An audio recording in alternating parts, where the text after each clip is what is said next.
Lou Reed, with a little help from David Bowie there in the background. Satellite of Love on XFM 104.9. I'm Ricky Gervais, with me Stephen Merchant and Karl Pilkington. Now, Steve, you know how Karl won't do anything outside his jurisdiction. He moans about stuff. He's got one job. We're doing about 5 things in the week. Always plate spinning. We just turn up and he's always available. He moans about it. He goes, "Oh, lucky you caught me." Right? He's chatting. He just He's one of those people that whinges enough, and people think he's overworked. So he got Mondays off. Right? He's just a whinger. Yeah. I haven't got Mondays off though, have I? Yeah. Well, anyway, 2 hours on a Saturday. This is what the phone message he left me Wednesday on my mobile, but I just is chatting about certain things that are going on at the moment. What he does need to know. Duncan, who mentions, is my agent, and you know you understand a few of the things. But this is the sort of message I get from Karl, right? Whinger. Old messages. Right, 12:10, Wednesday. Just getting loads of people calling me all the time about shit. Yesterday, DVD's signing for BBC London. I don't work there, but I've been dragged into that. I've got a woman on leaving a message from Talk PR going on about do you want to go and see Pop Idol again? Right? They're just saying you and some listeners can go. So I'm sure you'll love that. I've got Jim Benner wanting you to introduce the tin buckets at the Astoria. So can you just let Duncan know that I'm doing his job whilst he's sat on his arse with his thumb firmly up his arse? Can you let him know that I'm running around like a here sorting shit out for you? Alright, see you later. Message left at 12. Do you know what I mean? I know, but that's the kind of phone message he's leaving. Do you remember who he was before you? But he's even annoyed that he gets a phone call. I remember he got a phone call for you to do a voiceover and didn't pass it on. You missed a voiceover. That was thousands of pounds. No, I did pass it on though. I told you. You said someone had phoned. Yeah, that's not good enough. But who's that? Well, she didn't say, and I didn't ask. But of course she said. She didn't say. Rubbish. So you didn't take the number down? Just when she went, "Oh, can you tell Steve to call me?" And you went, "Yeah." Yeah, well, I just thought you'd know her already. I should have known. It was a woman, so I should have known. He's having a go, you see? Unbelievable. I don't know how it's come back on me. You're the one who was picking on it. Yeah, exactly. I'm saying. I'm defending. Why is he having a go at you? He never picks on Ricky because he knows you are his bread and butter. Seriously, do you know what I mean? The only reason he's got Mondays off is because you're still doing this show. Yeah. That's why he's scared of you. That's why he has a go at you on the phone, but he always picks on me because he knows, I'm a pushover, I'm a nice guy. He's scared of you. I can't believe I don't know how it works. Is that true? Steve, I'm always sorting you out. I look after you. Sorted you out with tickets. I sorted you out with lager. I got you today. Why are you picking on me? What do you mean you sorting out tickets and lager? What's this? Right, whenever you want tickets. Yeah, sorry. I don't want to use this as moaning time and that because I don't like to moan. I'm busy and that, right? I've sorted you out tickets for gigs. Yeah. Right? What somebody doesn't even turn up to. Yeah, we won't even go on about that. Yeah. Right? Lager. He got sorting out the Cure. He complained it was boring. Yeah. It was that big drum of lager that you had, and you said, "Oh, put that in your room for me, because I don't want to carry it home." Right? Lazy. So I said, "All right, then I'll put it in my room." It goes missing, it gets nicked. Then you have a go at me because it got nicked. Yeah. I get you another one. You make me carry it around town for you for half an hour. Then you say, "Oh, I can't be bothered taking it home. Can you take it back to work for me?" Yeah. But interestingly, this is like a year ago, so it's obviously still pressing on you. Oh, hang on, and I forgot the one when we had an argument over 50p. When we went out for a coffee. You didn't want to give me 50p back that you owed me. That was the same day you'd given him about 40 quid worth of lager. But see, this is my problem. This was my point at the time. It's not the 50p in terms of money is not what's important. The fact that you think you don't have to give me money back because it's only 50p, that was the point at stake.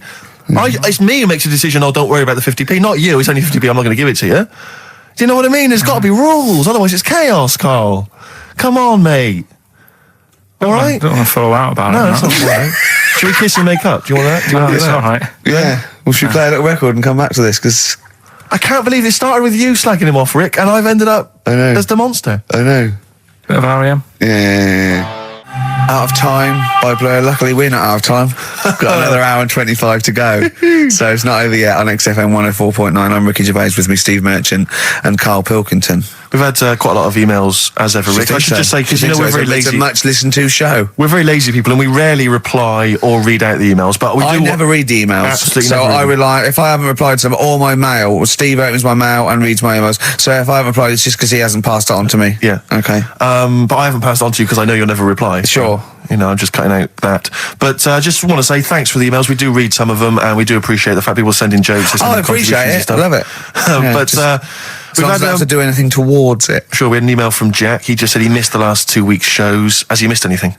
Not really. No, it's the same stuff. I think last week Carl was having a go at Chinese people not aging well. He had a go at the gays, and he came up with a ludicrous story about a monkey that was impossible. Yeah, exactly. So I don't think Jack's missed much. No. Go on. No. We've just had an email from the Pringles people. Oh, right, good, because it's finally started to happen. I hear these stories about people getting given cars and Armani suits and trips abroad, and we haven't had no, but finally people are starting to, realise what we're doing, our impact on society, and we've got a whole box of Pringles sent to us. Not on those little tubes, the proper tubes, the foot-long tubes. Yeah. So... and what have they said? Well, the Pringles guys want them back. No, they've said they like the show, and if you want more Pringles, give them a call and they'll send you more Pringles. Yeah. I bloody love Pringles. Yeah. Pringles are... The thing about Pringles is, they're Moorish, right? Yeah. But how would I put it? You know the sort of thing when I open them, and by that when I pop, right? Yeah, I have to eat the. Well, okay, I'm gonna put this. When I pop, I can't stop. What do you mean? I don't. Well, when I pop them open, I can't stop eating them. Right, when you pop, you can't stop. Yeah. I think that's because of the chemicals. I think that might be the reason. But they're good chemicals. They're good chemicals. They're the best chemicals. Pringle chemicals. They're not bad chemicals. Lovely. Like using chemical warfare. Yes, I want some more Pringles. Bob Dylan, It's All Over Now, Baby Blue from 1960 something. Bit of trivia for you, Steve. Go on. That is the last record we ever played on the old XFM before we were fired. I bet that was a moving moment for about 8 people. I just thought of something. You know that thing we did about, they said that we just cared about the money, selling it to America. Yeah. If we cared about money, would we be here now? Do you know what I mean? I think this proves that we don't do things for the money. Exactly. Jesus. All right, Carl. Couple of emails. Monkey Matt's emailed us. Who? Monkey Matt. Oh, mate, yeah, go on. Yeah. He says... How's the Monster? He's all right. He says, Carl has missed a cracking headline from The Sport. Hide-and-seek champion found dead in cupboard. I hope it's real. I don't know if it is. I doubt it. Feeder. Do you know what? I'm annoyed at now, right? We've got another ad break coming up. How many ad breaks have we had in this show? I know. Carl, how many ad breaks have we had in this show? It's about 3 an hour. 3 or 4 an hour. 3 or 4 an hour, so about 3 minutes. So... 20 minutes. 20 minutes is wasted on shite. I mean, apart from the stuff we talk about. Well, it's funny you should say that, because someone said to me last week that they felt that there were more adverts now on the show than there used to be. Are there more adverts in the show? I think, just checking some of the emails, I think that's because people are requesting them. They find them more entertaining than what we're giving them. But can't we sort this out? Don't go on about it. No, can't we though? Why can't we have less? Why have we got so many? Is it what happens, doesn't it? Oh, well, no, you can't listen to radio after every record. It's bad enough trying to keep them listening with the rubbish we come out with. Yeah, we've got Rockbusters here, let's get them back. Don't steal our son. Please, lads. Thrills on XFM 104.9. I'm Ricky Gervais, with me, Steve Merchant and Karl Pilkington. Yeah. Little Carly Pilkington, little baldy mank, whinging little twat. How are you? Yeah, all right, yeah. What are you doing? Happy? Feeling a bit happier today? You look as full of spunk, as they say in America. Yeah, I'm all right. Just a bit of a miserable day, though, isn't it? Yeah. A bit miserable. Yeah. Walking in today, right? Do you know I walked through, like, the sort of the gay district of London and that? Right. You don't walk, you mince, don't you? I'm just walking through on the way to work, and I'm always interested in their little shops and stuff that they have, right? Loads of their little shops. That's don't be ashamed of. If you want to go in and buy something, go in and buy something. I'm just having a look at, looking in the windows and stuff. Little postcard just near the entrance. Yeah. That's meant to tease people in, to make people go, that sounds good, I'll nip in. Right? Little postcard. Free butt plugs with every sale. That's great. How did we get from 5p off milk to free butt plugs with every sale? Wow. What's society come to? Well, it's because we're liberated, Rick. Yeah. It's an open society. What did you buy to get them? You didn't buy... I didn't but what's the purpose? What, of a poster or of butt plugs? Butt plugs, because I really honestly You don't. shove them up your arse, don't you? Whoa, slow down, bum. Shove them up your bum. Yeah.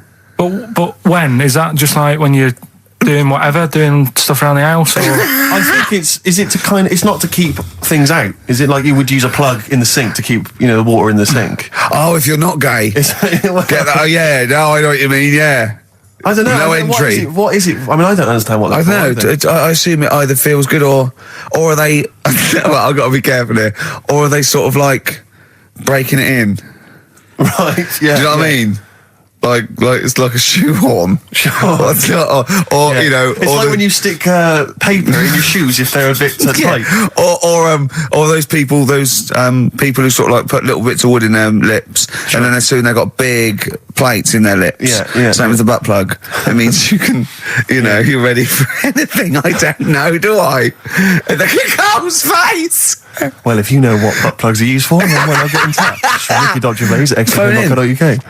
What do you think? If there's any, I can't believe we're already on this subject. I know. How is it? It's 5+1 and we're I was going to say then, if there's any people who use butt plugs, and I was thinking that Carl would have said, well, they're not up yet, yeah, because they go out late. No, but what is it? We're award-winning people. We've written a TV not on show. radio though. Not on radio. We're rubbish on radio. I know, We've got nothing to lose. But I always say to you, Steve, that I like educating people and that. Now, the way I see it is I didn't know what they were. Let's phone to go. Someone might know about butt plugs. All right, we'll get. No, get them on. Get them on. Ask them. No, because they might say something dodgy. Oh. Yeah, whereas, what have we just been doing? Just take a chance. Take a chance and tell them not to swear. Well, you tell them. Okay. Right, Steve. I haven't got my headphones on. Hello, who's that? Hold on. Who, sorry? Nicholas. Nicholas, hello, mate. You're not going to swear, are you? No, I'm not going to Keep it clean. Yeah. Keep them keen. What were you calling about? I'm phoning about your plugs. About, not my plugs, but sure, plugs in general. What, do you know much about them? No, Are you a plug user yourself? No, I'm just thinking if maybe you've got some gay friends and you're spending the night at their place, you might want to use one. Right.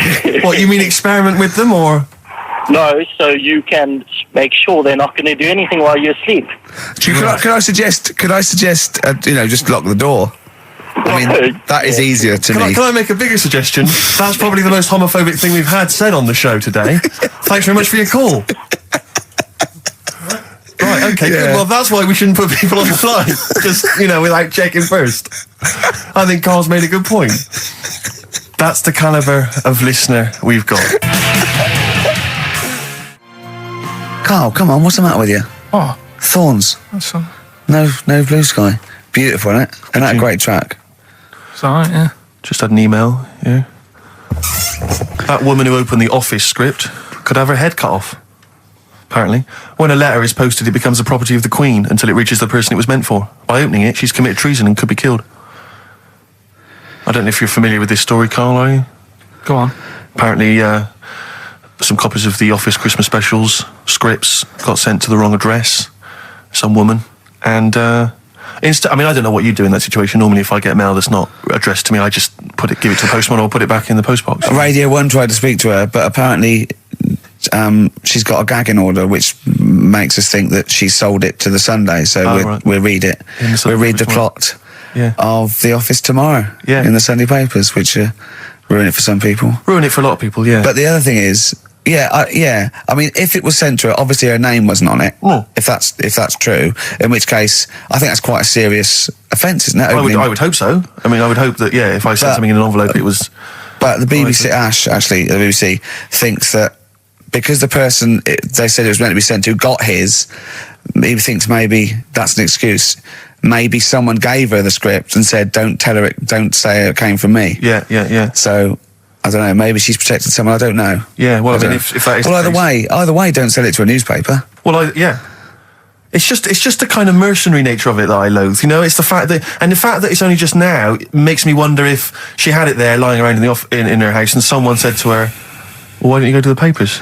Yeah. Try and flog it. But I just don't think she's going to get a lot for it, because people are going to see it soon. It's not like it's the Hitler Diaries. Well, they're not very well written. But, I mean... I don't know. I tell you what I'm frustrated by. It's just the fact that it's like we've worked hard to give people some kind of pleasure for this Christmas, because a lot of people are very depressed, Rick, very low at this time of year. They've not got what they wanted. But we're trying to cheer them up, give them a bit of happiness. Yeah, but I think she'll be happy if she gets a lot of money. True. I don't know. I think it's just tacky, really. It's like, well, I just say, if you're a fan of the show and you don't want to know what happens, then don't read the Sundays Tomorrow, or at least avoid it when it says we tell you what happens. But the paper's not going to ruin it. The papers might go, we've got them, but we're not going to ruin it for people. Well, That'd be a nice gesture. Ideal. But I don't know. All I can say is it's a good job that I send out the prizes. Because that Michael Palin around the world in 80 days will be going to the person who won it. Yeah. And if someone else receives it, they better not try and, do you know what I mean, keep it. It should go to the winner. Yeah, exactly. Right. That is a very good point. So, be warned. Don't open things that weren't addressed to you. Yeah. Pandora's box. There's some sort of lesson there. Yeah. What happened? All the evils of the world, wasn't it? Pretty much. What? Yeah. Oh, don't try to explain brilliant. it to Carl. No, Pandora's box. Go on. Well, told not to open it, opened it, released all the evils that are in the world now. But did the person say if you open it, loads of evil will come out? It's not true. It's not true. It didn't really happen. It's not like evolution. It's not the truth. But you remember that? Yeah, you won't listen to some of my stuff, like goldfish and stuff. No, it's not that we don't listen to it. It's that you would pass off how all the evils in the world got here. Because on Ananova it would be, Pandora opens box. Outcast. Hey Ya on XFM 104.9. I'm Ricky Gervais. With me, Steve Merchant. And over there, Karl Pilkington. Now we've got a new feature.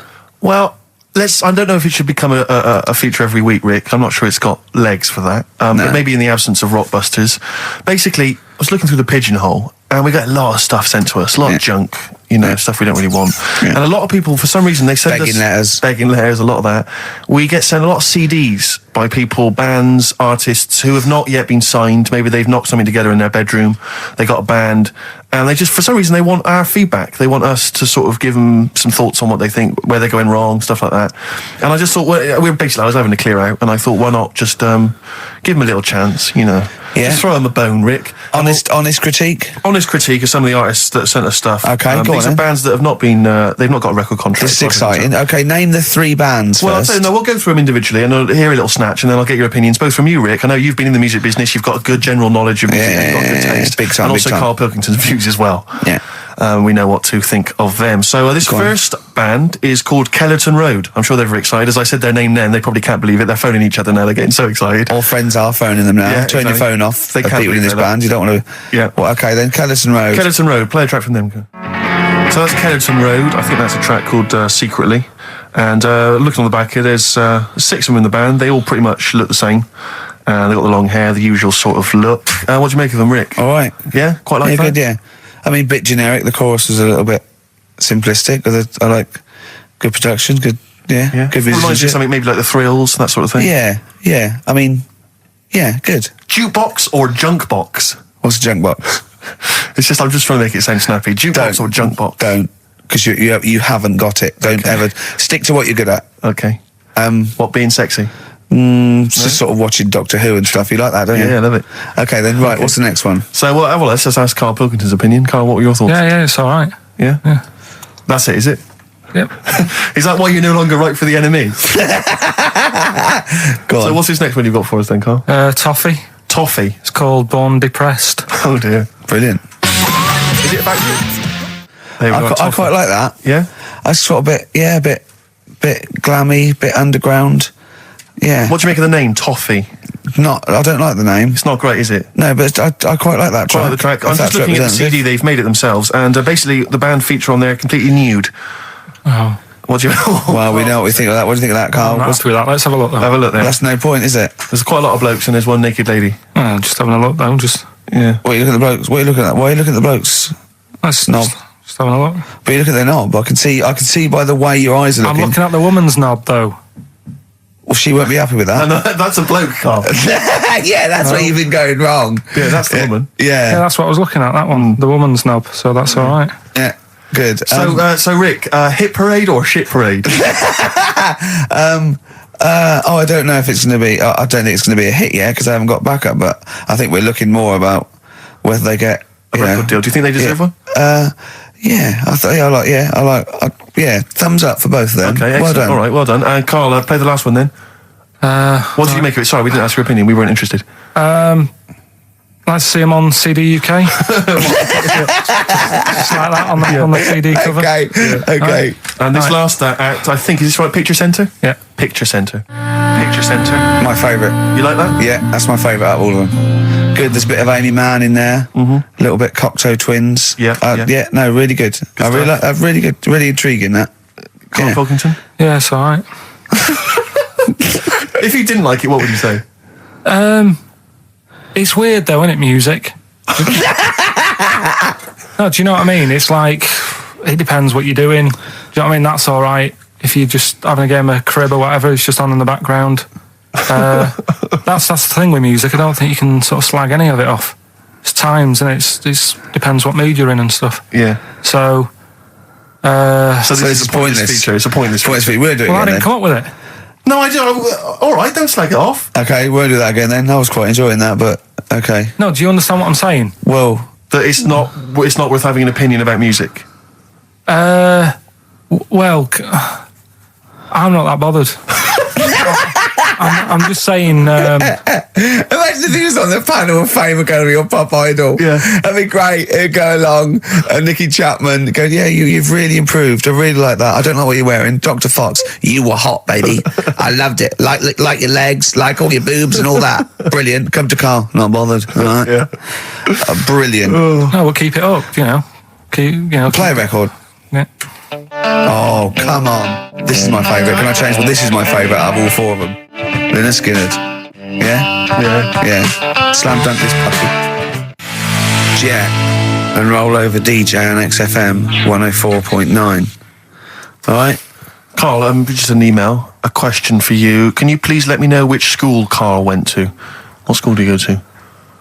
Cessav. What? Cessav. Cessav? Yeah. What does that mean? It was on Cecil Avenue. Cecil Avenue in Manchester. Yeah. It's just he says, I'd like to know so that I don't send my kids to the same place.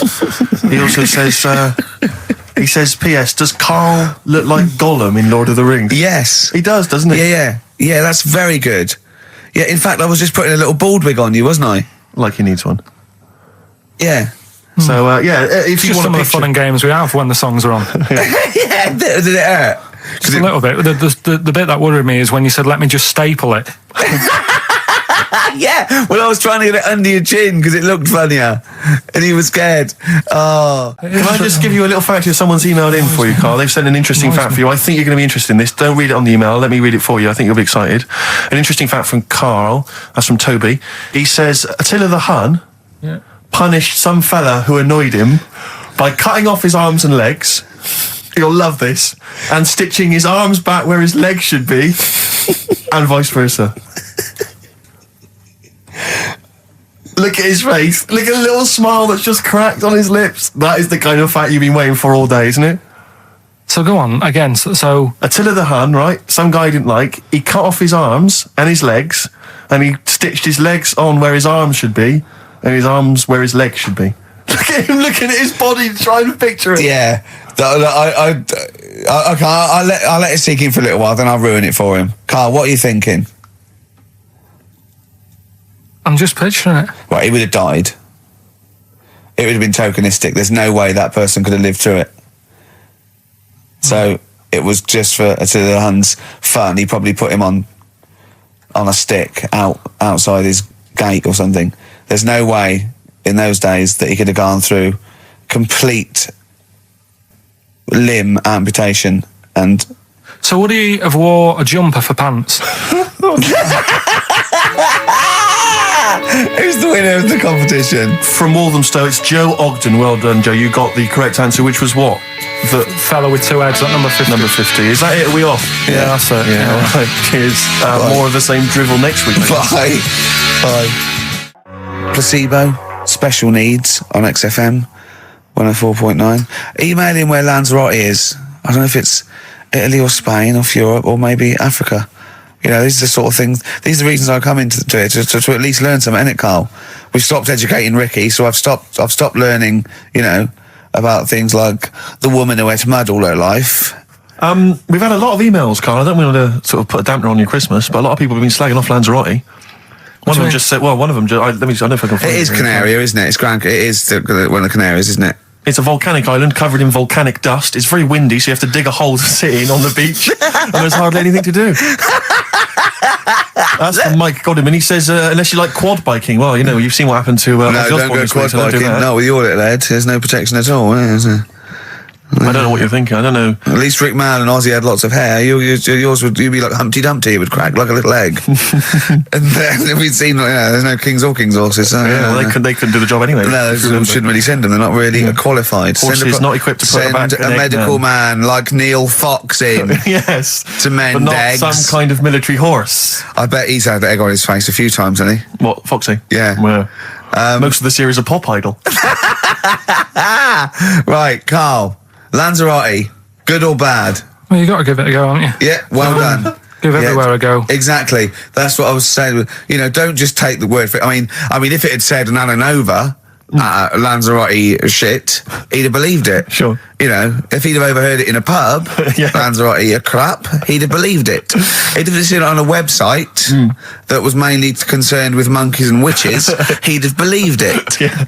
As it is. Everybody raves about New York, and when I went there, I thought it was rubbish. Well, you're an idiot then, because that is possibly the greatest city in the world, along with London. Subjective, though. That's why they have holiday programmes and that, innit? So you see it and you decide for yourself and that. Yeah, but you saw Venice on a holiday programme, as you put it. You went there and you went, it was rubbish, full of black bin liners. Well, it is. Right. Didn't they show them? It stunk. Didn't Judith Chalmers say that? Oh, it stinks here, and there's loads of rubbish everywhere. No, she didn't. Did she mention that? Oh, that's what I mean. So it depends what you want from holiday, doesn't it? Well, yeah.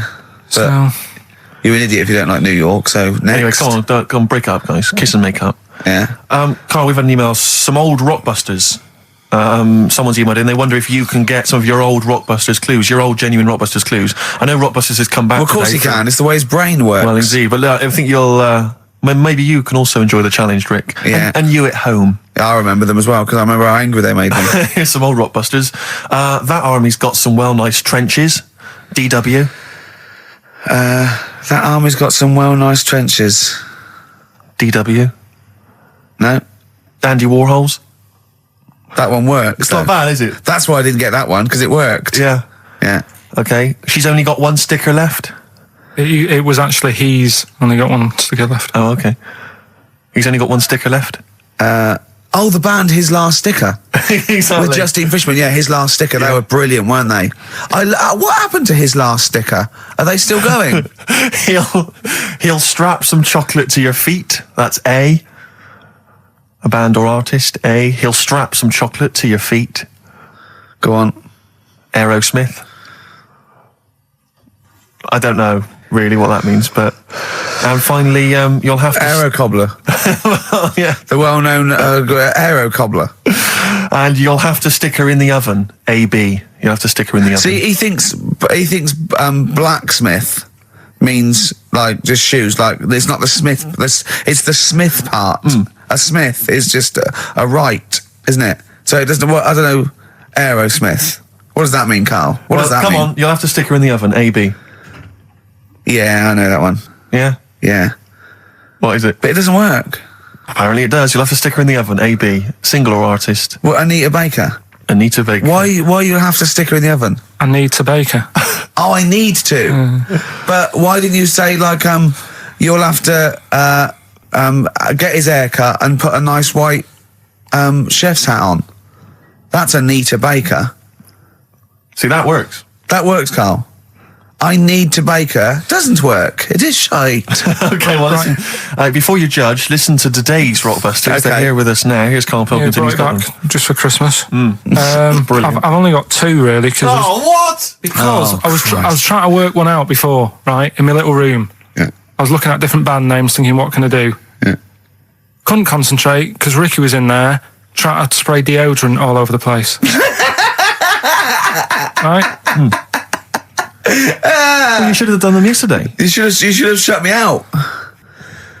Right. So there's just 2. Brilliant. Well, I've kind of got an idea for the third one. fine, I'll have a go. Yeah. Right, so anyway, the first one. Should we play a record and come back to this? 'Cause We'll it's do been it a- quickly. yeah. We'll do it quickly. No, play a record. This is rubbish. Yeah. Rubbish. Libertines. Useless. Give me the gifts. Let me have a look what prizes you've got. Libertines, Don't Look Back Into the Sun on XFM. Well, the general public are getting involved with Karl's holiday, and I mean, this has been a damning report on Lanzarote. There's not been a positive word written about Lanzarote so far. Wow. It's volcanic, there's no natural water supply. Apparently there's no natural water supply. It's You all have to sit in a imported. hole. What do you think of this, Karl? What do you think of the people that want you to know that you're going to a rubbish place when you can't change it? What do you think of that? Rubbish show, will it? What do you mean? All right. What do you mean it'll be right? Because I'm going to go there thinking, oh, there's no water and that, and there will be water. No, they didn't say there's no water. What did they say then? There's no natural water supply. Whatever. I'm not bothered. Doesn't bother me. All right. I'm going to have a good time and that. What are you going to do? What's your plan to do? Got a book. What book you got? Rich Hall book. I'm just going to read that. Brilliant. And the weather's better than here, isn't it? Yeah. So... Someone emailed just now. They said they're listening online and there's a problem with their computer and everything's sped up. The music's sped up. Our voices, Rick, are sped up, except Karl's. That's how slow he speaks. So when everything's sped up, he sounds a normal. No blue sky, the thorns. That's beautiful, isn't it? On XFM 104.9. Karl, you're losing your rag a little bit. What's the matter? Nothing, go on. See? What's the matter? No, what's the matter with I've Karl? got something to cheer him up. Someone's emailed in, Emma's emailed in, she said that for those that know, those in the know, they referred to Lanzarote as Lanzagrotte. Brilliant. He's a bit fed up. He's got 2 CDs for Christmas from a company that's he's been with for 6 years. He's a little bit grumpy about having to answer the phones. Letter to Hermione. David Bowie. Well, we've had the most convincing answer that it's about 290,000 actual words, but possibly 3 million in our vocabulary, using all jargon and scientific stuff and all that. Sure. 290,000. Still a lot, isn't it? It is a lot. We know so little, don't we? Apparently the average person has about 20,000 words in their is it? vocabulary Right. and uses maybe 2,000 a week. Really? Yeah. Karl, obviously, slightly bringing that average down. Karl, what do you think of that? Single figures. What's the matter? Get by. Why have you got to use longer words messing about and that? I told you. That word about old. Anti-dipuian or something. Just say old. That's a bit old, isn't it? That's a bit anti-dipuian and that. What's the point? Yeah. Get to the point. Sure. Busy.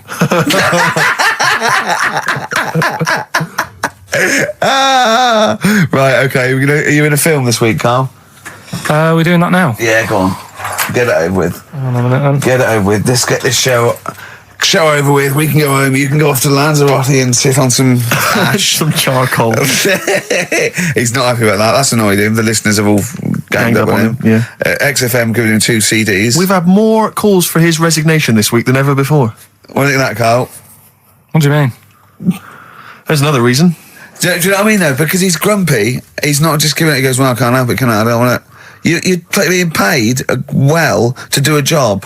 People have tuned in to be entertained, to have good songs. Me and Steve are working I'm pressing here. the buttons. I'm paid to press the buttons. That's what I'm doing.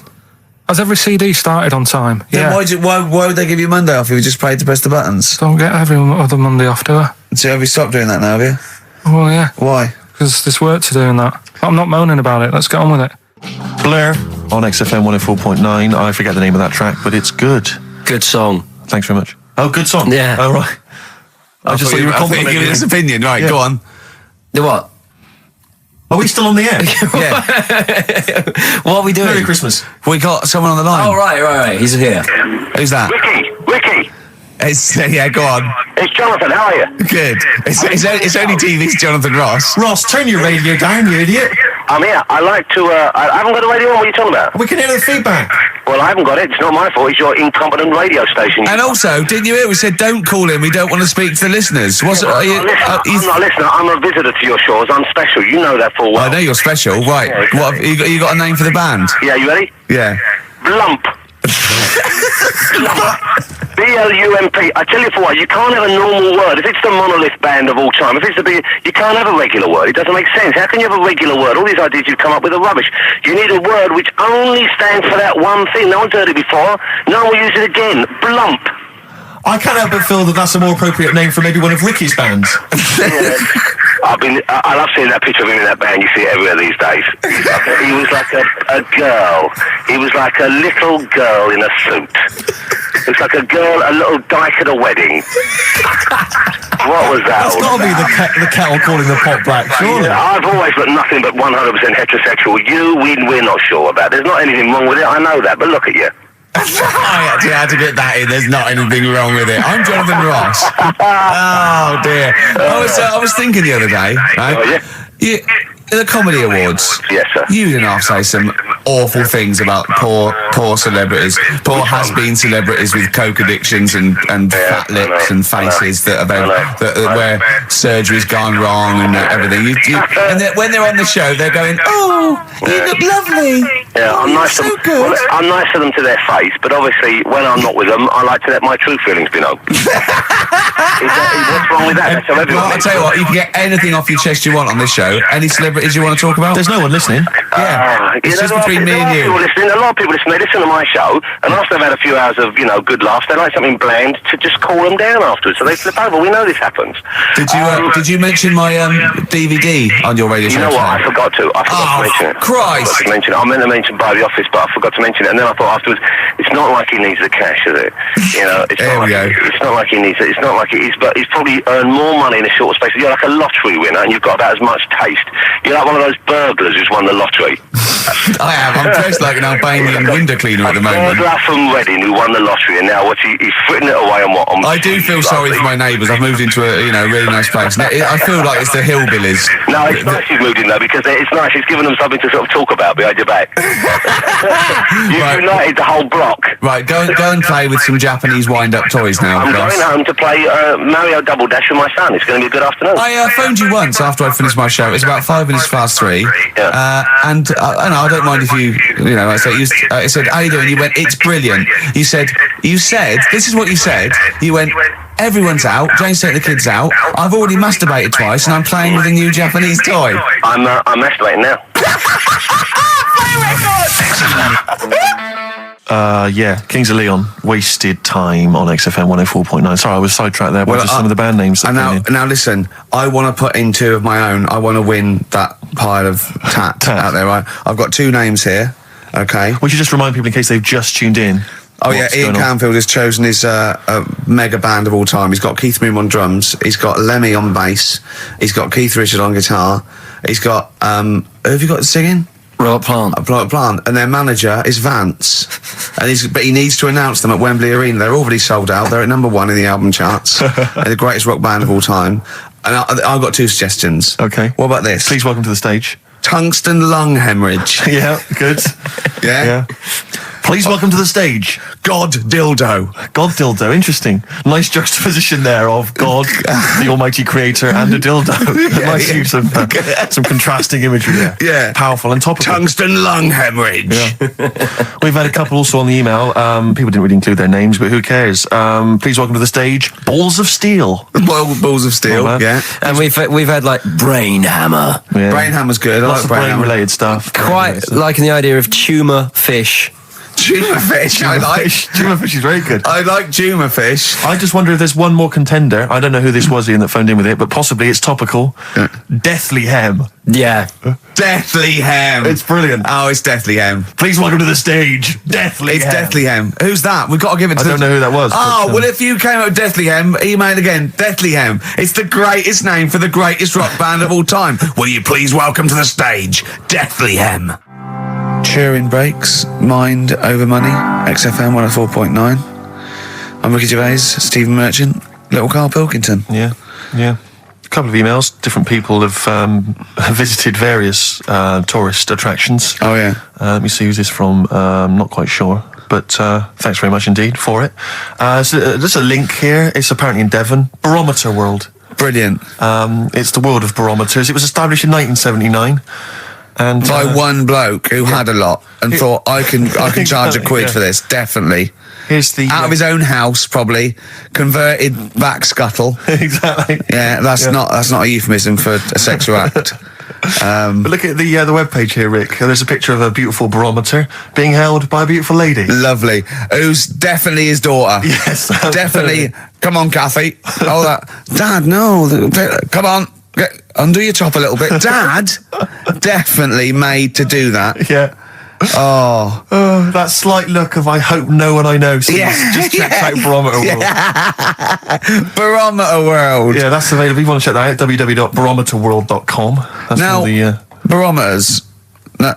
Do they work? they're to do with checking, is it the air pressure? Well, everything. But I think that's what it's based on, isn't it? Sort of low and high pressure, so it's going to rain, it's not going to rain. Yeah. Or going to be windy, but I wonder how accurate they are. I think in the days before satellite sort of weather surveillance systems, probably essential. Yeah. Nowadays. As essential as hanging some seaweed out by the back door? Probably. I think it's probably similar. I think it's the same one as holding a needle and thread over a pregnant woman. If it goes clockwise, it'd be a boy. Yeah. Yeah. The thing about a barometer is how far into the future can it predict? Exactly. How do you know? If it's a case of you may as well stick your head out the window to see if it's raining. Exactly. This barometer goes, oh, it's going to be windy and rainy. When? The barometer goes soonish. Yeah. So I can't say, but it will, well, within the 7 days. I don't want to be specific because you'll have me. Yeah, you'll yeah. I don't want to. But I mean, I'm just a barometer. I'm not really a weather person. Analyse the information. Yeah, brilliant. What's in there? What's happening in there? What chemicals are being affected? How does it work? I don't know. I assume it's probably something. Wait a minute, let me email Barometer World. What could it be? It could be quite interesting. It could be mercury that's based on a sort of temperature. It goes up with. Oh no, but it's not temperature, is it, barometer? It's pressure. So. It's probably just very fine. It's like a fine, very, very fine needle, isn't it? This is almost as embarrassing as last time we were on. We couldn't figure out what the name of the leader of China was. Was it the King of China? The Prince of China? Oh, this is where we were trying to imagine what it'd be like if all the Chinese people at once jumped up and down and made a big tidal wave. But if you do know what the name of the leader of China is, we don't mean the name of the particular person in charge, but if it's a king of China, the emperor of China, the chancellor of China, the prime minister of China, didn't it? That was Japan. Yeah, this is it. I don't know what's the big guy in charge. Is he still the chairman? I know Chairman Mao was important. I think he was just the chairman. I think he just governed all the big meetings. Yeah, I don't know. He just kept the minutes. Head Chinaman? Head Chinaman. The major Chinaman. The top Chinaman. Number one Chinaman. Do you know what? We're going to be honest here. We know so little about China. It's true. We know so little about China. Yeah. It's embarrassing. But if you've got any interesting facts about China, then email in ricky.gervais@xfm.co.uk. Also, I imagine the email address to use if you're going to take part in this week's Rockbusters. I did read an interesting fact. I'm researching. I'm doing a show called Politics, and I was researching. And there's a thing about sweatshops. Yeah, no, sweatshops. Like Nike. There's these facts, right? And these people get like a few cents an hour, and the CEO, I forget his name, for a Chinese woman to earn his 5.2 billion, she'd have to work 8 hours a day, 7 days a week for 10,000 years. But Steve, they don't. They don't. They obviously don't want to. Exactly. They don't want to. They don't want to. Lazy, Rick. Blur, Out of Time on XFM. Well, we're not out of time. We've still got an hour left, boys. Hey! Luckily. Brilliant. A lot of emails, obviously, about the Chinese. People as fascinated as we are. I don't want to discuss it, interminably, Rick, because there's so much to say, and we've said most of it in the past. Yeah. Get a couple of emails. In fact, I think, Carl, you told us this information. Remind me of it again. If all the Chinese people in the world were in a line on that, because there's loads of them, you'd never get to the end of it. Right. No, it's not that. It's no. If all the Chinese people formed a line and started walking out of China, you'd never get to the end of it. That's what I just said. No, it's because though. They'd be having babies. You know what I mean? Still, it'd be adding to it all the time, wouldn't you? But would they be walking and shagging and having babies as they're walking out? Yeah, that is. Yeah. I'd love to see someone organise that. Maybe the Record Breakers team. I tell you what, I'd love to see Ross McWhirter or Norris, who is it? Who's the one that's alive? I forget Norris, I think. Norris, right? I'd love to see him to coordinate that. Yeah. 1.2 billion little Chinese fellas. Boy, girl, boy, girl, boy, girl. Yeah. And where are they walking out of China? Which exit are they taking? They're taking the through Tibet. Or? I think it's the Gate 9 Slip Road, the M43 right. to St Petersburg, right? And they go and walking and shagging. Yeah, exactly. Yeah, because some presumably are dying as they're leaving. No, but they live to 120. That's true. So they claim. So well, we know Carl's theory on that. Do you want to just tell new listeners your theory about when all these Chinese people get the records for oldest people in the world? Come on, what's your theory, Carl? Leave it.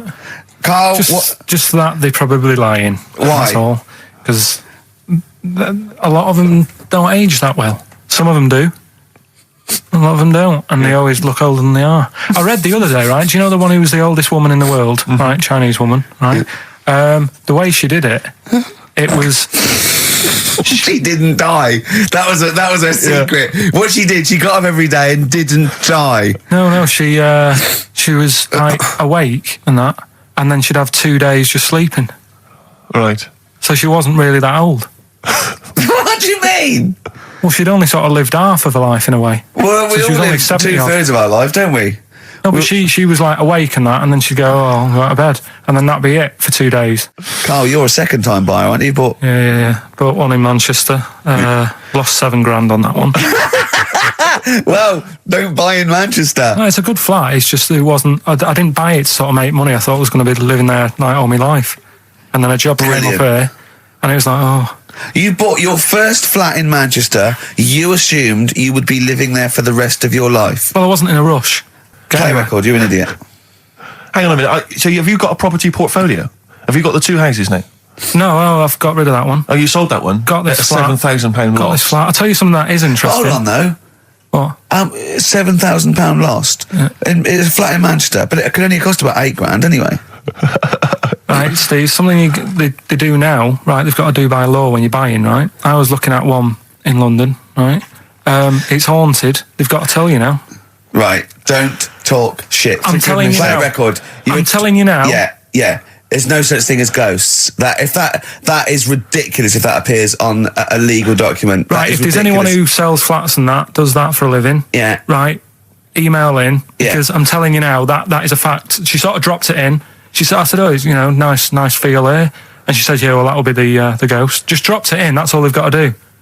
And then I was like, what? And they went, oh, yeah. That's what I've got to do, is it? So that's the legal thing. Did you drop it in? So in court you go, did you drop it in? Yeah, I dropped it in. Play a record, you're an idiot. That's David Gray, and this year's Love. If you're in love, I hope it lasts. It's only January. What you got for us, I just Steve? thought we ought to maybe go through some of the emails. I mean, I don't want to query the calibre of some of the emails we get sent on this show, but here's a typical one, Rick. Go on. There's no name, it's just from Glicko. That's his email address. It's just a question to you, Rick. Did I see you walking around Marylebone High Street last Sunday? Yes. Okay. Well, I don't know. Well, I was in Marylebone High Street last Sunday, yeah. Yeah, but did you see Glicko? I didn't see Glicks. Okay. I didn't see the Glickster. But all right, this is one from M. Ricky, what do you think of Richard Bacon's show? I can't decide if he's better than you. Nor can I. Any thoughts? Nor can I. I can't help her out on that one. Sure. That's a really personal thing. She's got to dig deep. She's got to look at both of us. She's got to find out what she likes. Yeah. And then whether I provide more of that than Baker's. Yeah. I mean, Baker Foyle's brilliant. Yeah. I'm not going to put myself up against him, so I can't help you. Next, Steve, next. Well, there's a lot of emails last week which were saying how much they enjoyed the Christmas specials. Thank you very much for that. That's very flattering of you. Cheers. There was also a couple. There was one. It was a guy. I'm sorry that I think I might have deleted it. But, I should have sent a reply, because there was a guy from Canada saying if there any chance you're around in March, whether you could pop in and have a surprise birthday dinner for his wife. Oh, God, why don't you keep that? I know. Well, I can't let it go now, can I, you idiot? So, Okay. I don't. I really apologise for that. Yeah. There's also, this is interesting, this is more for Karl, really. It seems unlikely. Is it from a doctor saying you're an idiot? We've got plenty of those. I tend to delete them. Okay, all right, yeah. Look at his face. No, it just says, don't like to complain, but I won the film competition about 5 or 6 weeks ago, and I haven't received my prizes. Oh dear, that's all Karl has to do on the show. We provide the chat, the records, the light entertainment. I mean, the glamour. Strokes of comedy genius. All Karl has to do is send out the prizes and say there was a monkey that was a bank robber at 5 to 3. Yeah. What's your excuse, Karl? Do you remember her winning? I've got all. Well, you're calling her a liar? Well, I am, because I don't remember ever seeing. Right, he's calling her a liar. So, Joanne Ogden, you're claiming, is just making this up. She sent this in on a whim, trying to fool us and get some cheap tat. Wow. I don't believe that. I don't believe anyone would lie to try and get Knowing Me, Knowing You on VHS. I really don't. Well, I'll look in the records, because we keep all the details, so... Do you know what I mean? Right. Well, one of you's in the wrong. Do you know what? Knowing you, Karl, I don't think it's Joanne. No. Has anyone else ever emailed in saying they haven't got the bag of crap? No, they haven't. They haven't.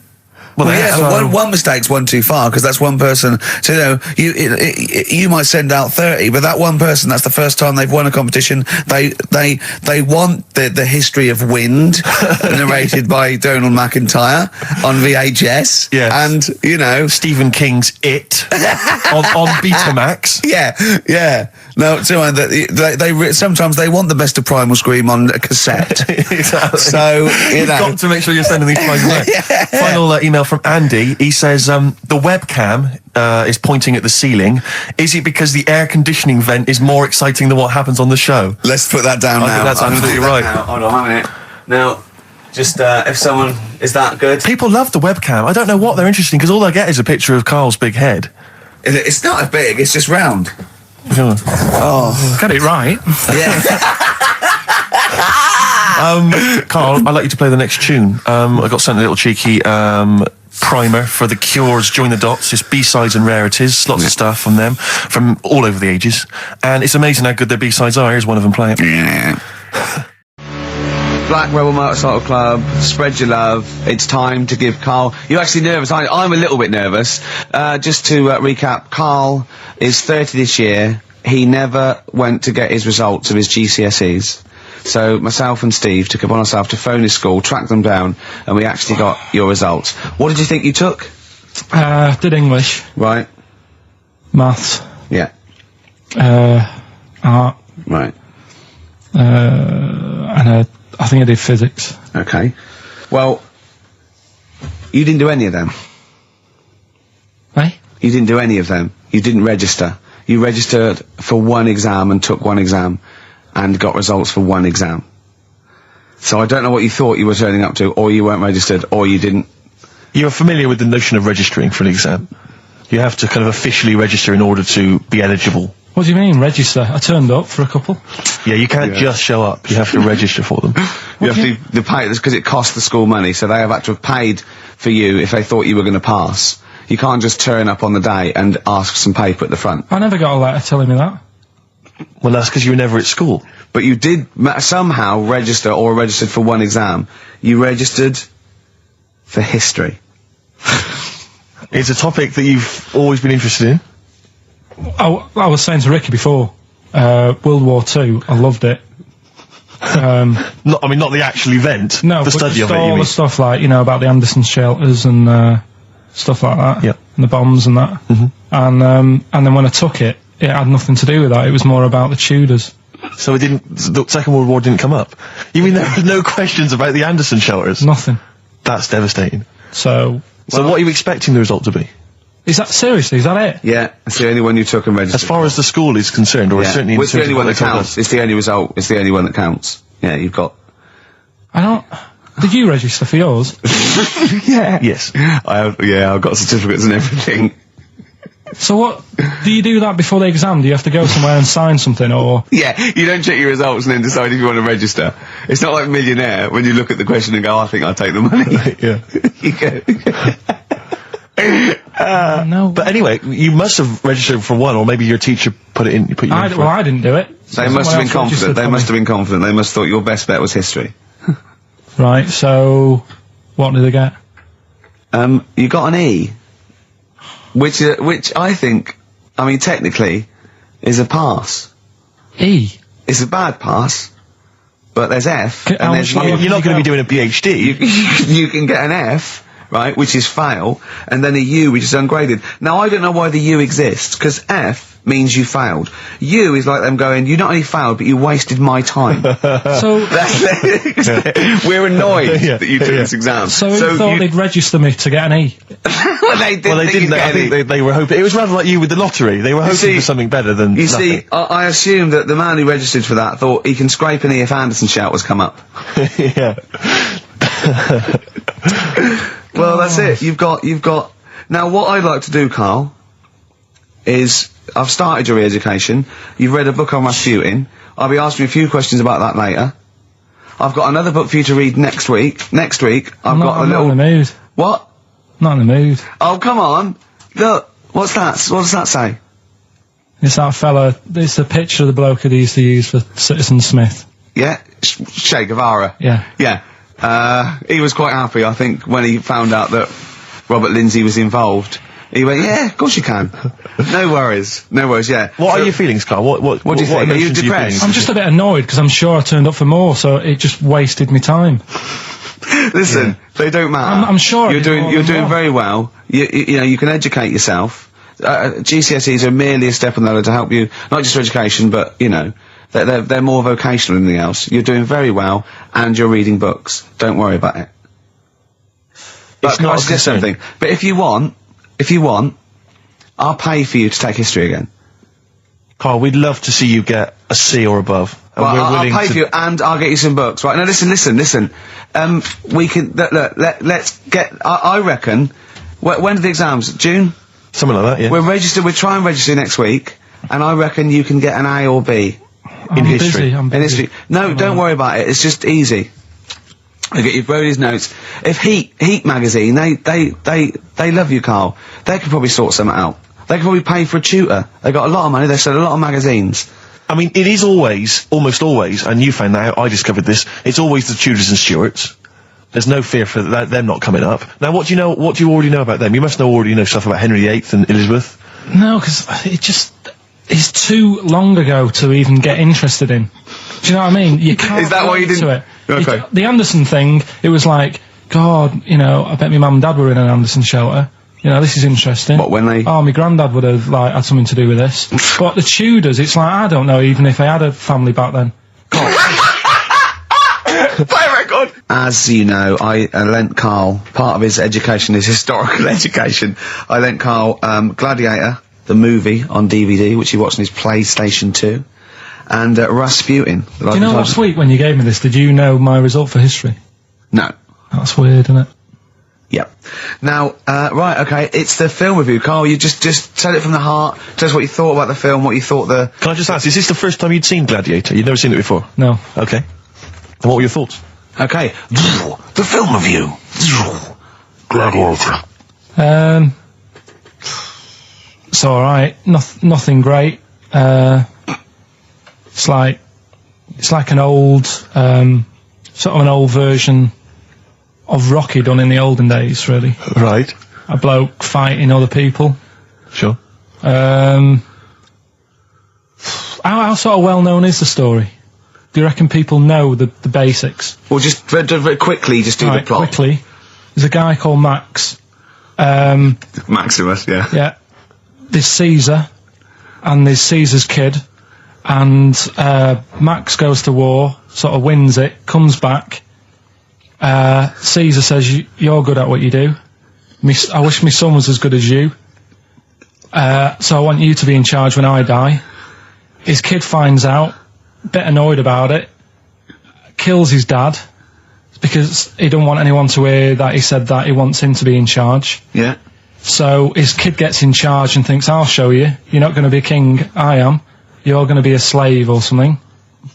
And then, next thing you see is... Sorry, can I just stop there? My only thought is the film's 3 hours long, so maybe we shouldn't go through the whole plot. We've done the first 10 minutes, but Yeah. go on. So, yeah, he's a slave, and then... Yeah, but then, that was an interesting bit that I thought, right? I mean, I was watching this with a girlfriend. She was already annoyed because she wanted to watch Friends on E4. Okay. Yeah. It was a good episode as well this week. Was it? Yeah. Don't tell her that. Okay. Right. So she was annoyed and she said, "Come on then, put it on."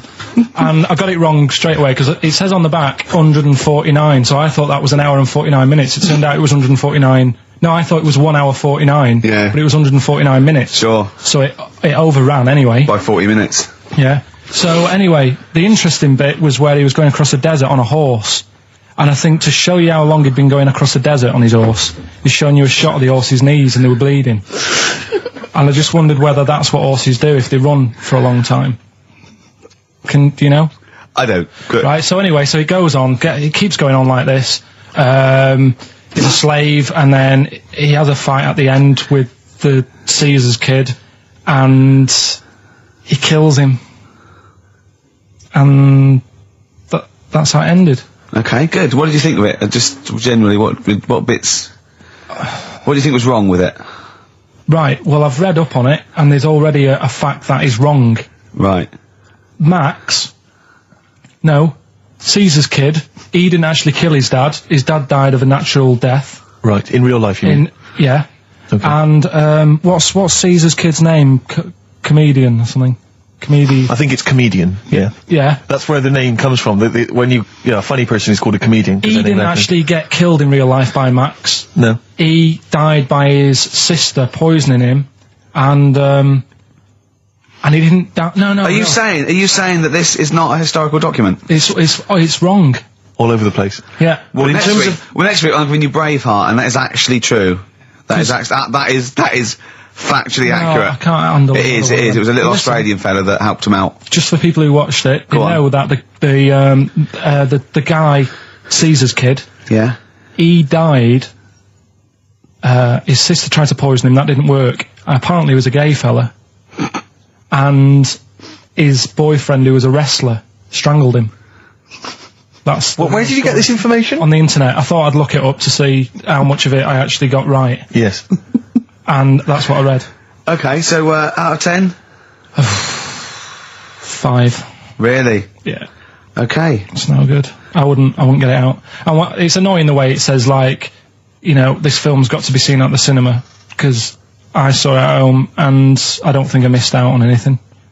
Very good point. I think that's probably the point they're making, but yours is valid too. We'll play a record, and after that I'm going to ask you about Rasputin, the Mad Monk. But anyway, Gladiator, just was going to add on the end of that. If you're into that sort of film, Jason and the Argonauts is probably a better bet.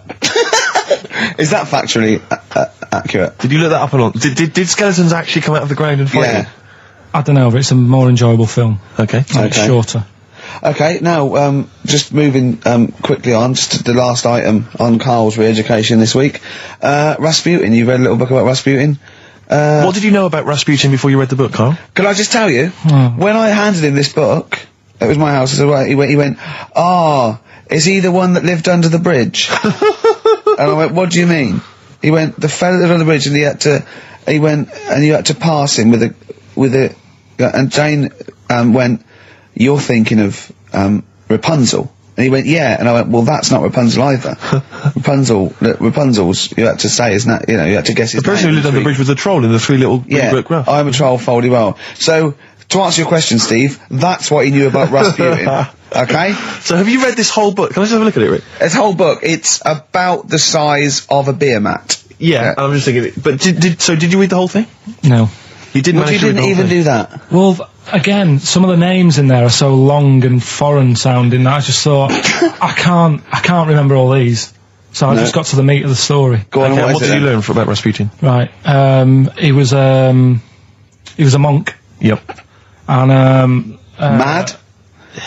Was he a mad monk? Hang on a minute. Don't confuse him. Sorry. Right. Go on. God. You see, this is what happened in the exams. Right, it was...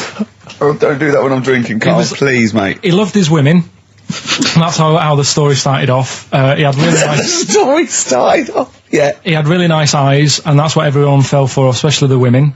Yeah. Anyway, the people back then thought he had special powers because he could hypnotise people or something. Oh yeah. And it was about a little lad who had some sort of blood clot on his leg, and he said, "Just calm down, and you'll be all right." And people thought he had special powers, but what he was doing, he was saying, "Calm down," and he relaxed, and it stopped the blood flowing sort of as fast, and that's how he got better. But anyway, that's the only bit of special work that he did. And then he kept going on, and he was going in brothels and all that, and the people in the town thought, this isn't right. He shouldn't be going about doing this. And where did he live? Russia. Right. Is that right? Yep. What sort of era? I thought you'd might know. About 1800. Okay. All right. Okay. And then. Do you want to check that, Steve? You got the book? People got sick of him.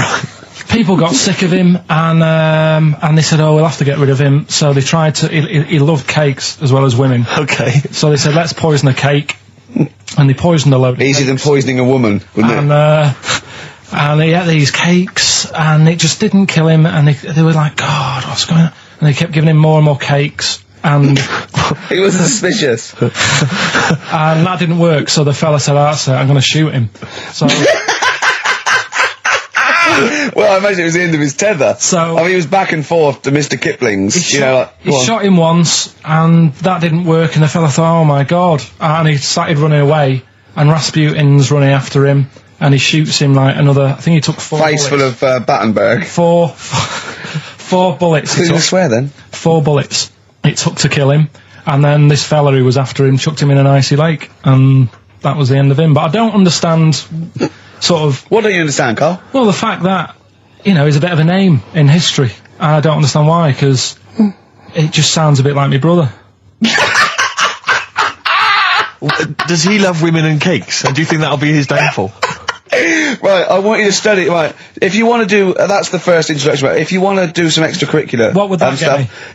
There's a song by Boney M that lays it out. Suzanne told me about that, saying about Russia's Greatest Love Machine. Yeah, but it didn't say anything about cakes. No. So I think if you get the 12-inch mix, no, but they say according to Boney M, and I don't know who's correct, the bloke wrote that or M. They put some poison into his wine.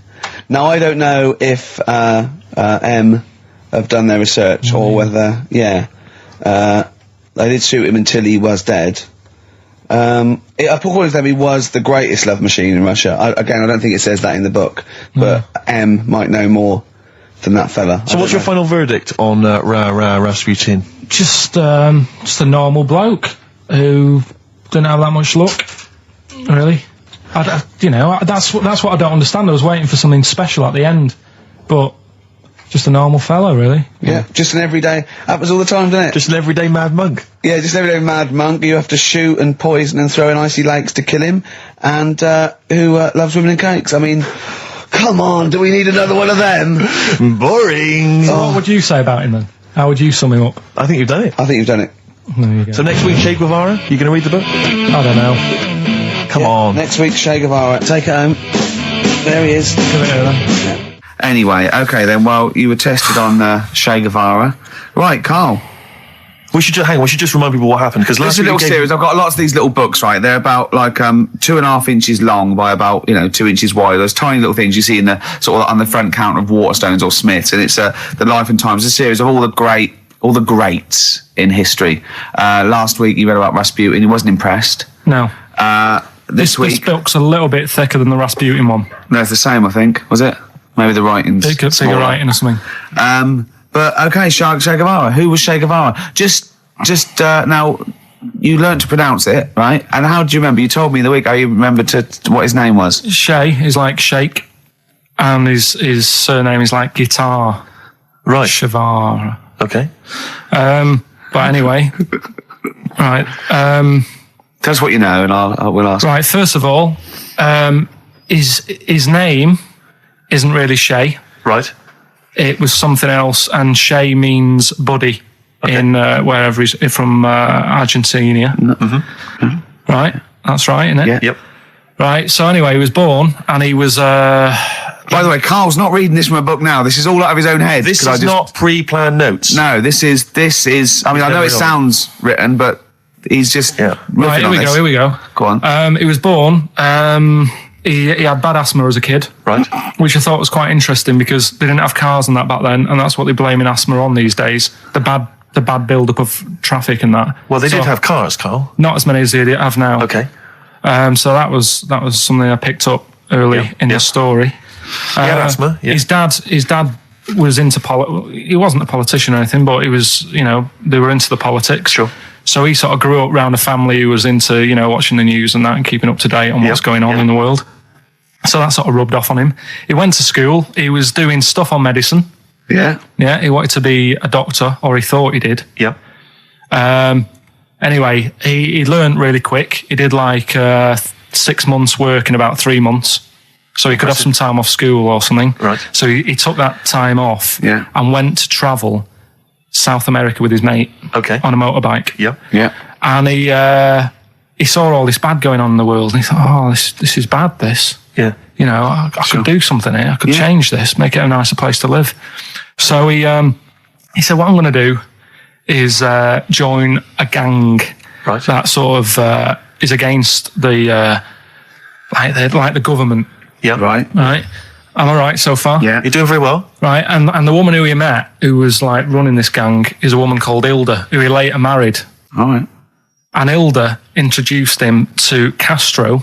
Right. Who was the head cheese of the gang. Right. Who wanted to change things. Okay. And so she said, this is I think his real name was Engelbert or something like that. Ernesto. What? Ernesto. She said, this is Ernesto. He does medicine. Should have him in our sort of army. Yeah. So when there's injuries and that, he can make people better. Yeah. So he said, yeah, all right then. So he joined the gang and they went went to sort of. I'm chopping it down a bit. No, sure. You're condensing it. It's not in real time. No. So anyway, so they go. It feels like it. You see, this is why I just wanted you to ask me questions. Well, listen, let's cut to the chase then. So obviously he made his name as part of the Cuban Revolution. Yeah. Yeah. Do you know what date that was? About. No, I don't. Okay, and obviously, so he was had a big involvement in that. Yeah. Which country was he caught? He was caught in Bolivia. Yeah. How did he die? They executed him. Yeah. They shot him, and his last words before he died, right? The guy's there with the gun, and he wasn't scared. He wasn't crying or anything. He said to the bloke with the gun, he said, "Go on, shoot me. Be a man." Yeah. He said. Yeah. And they shot him. And did it tell you what happened to him after that? His dead body?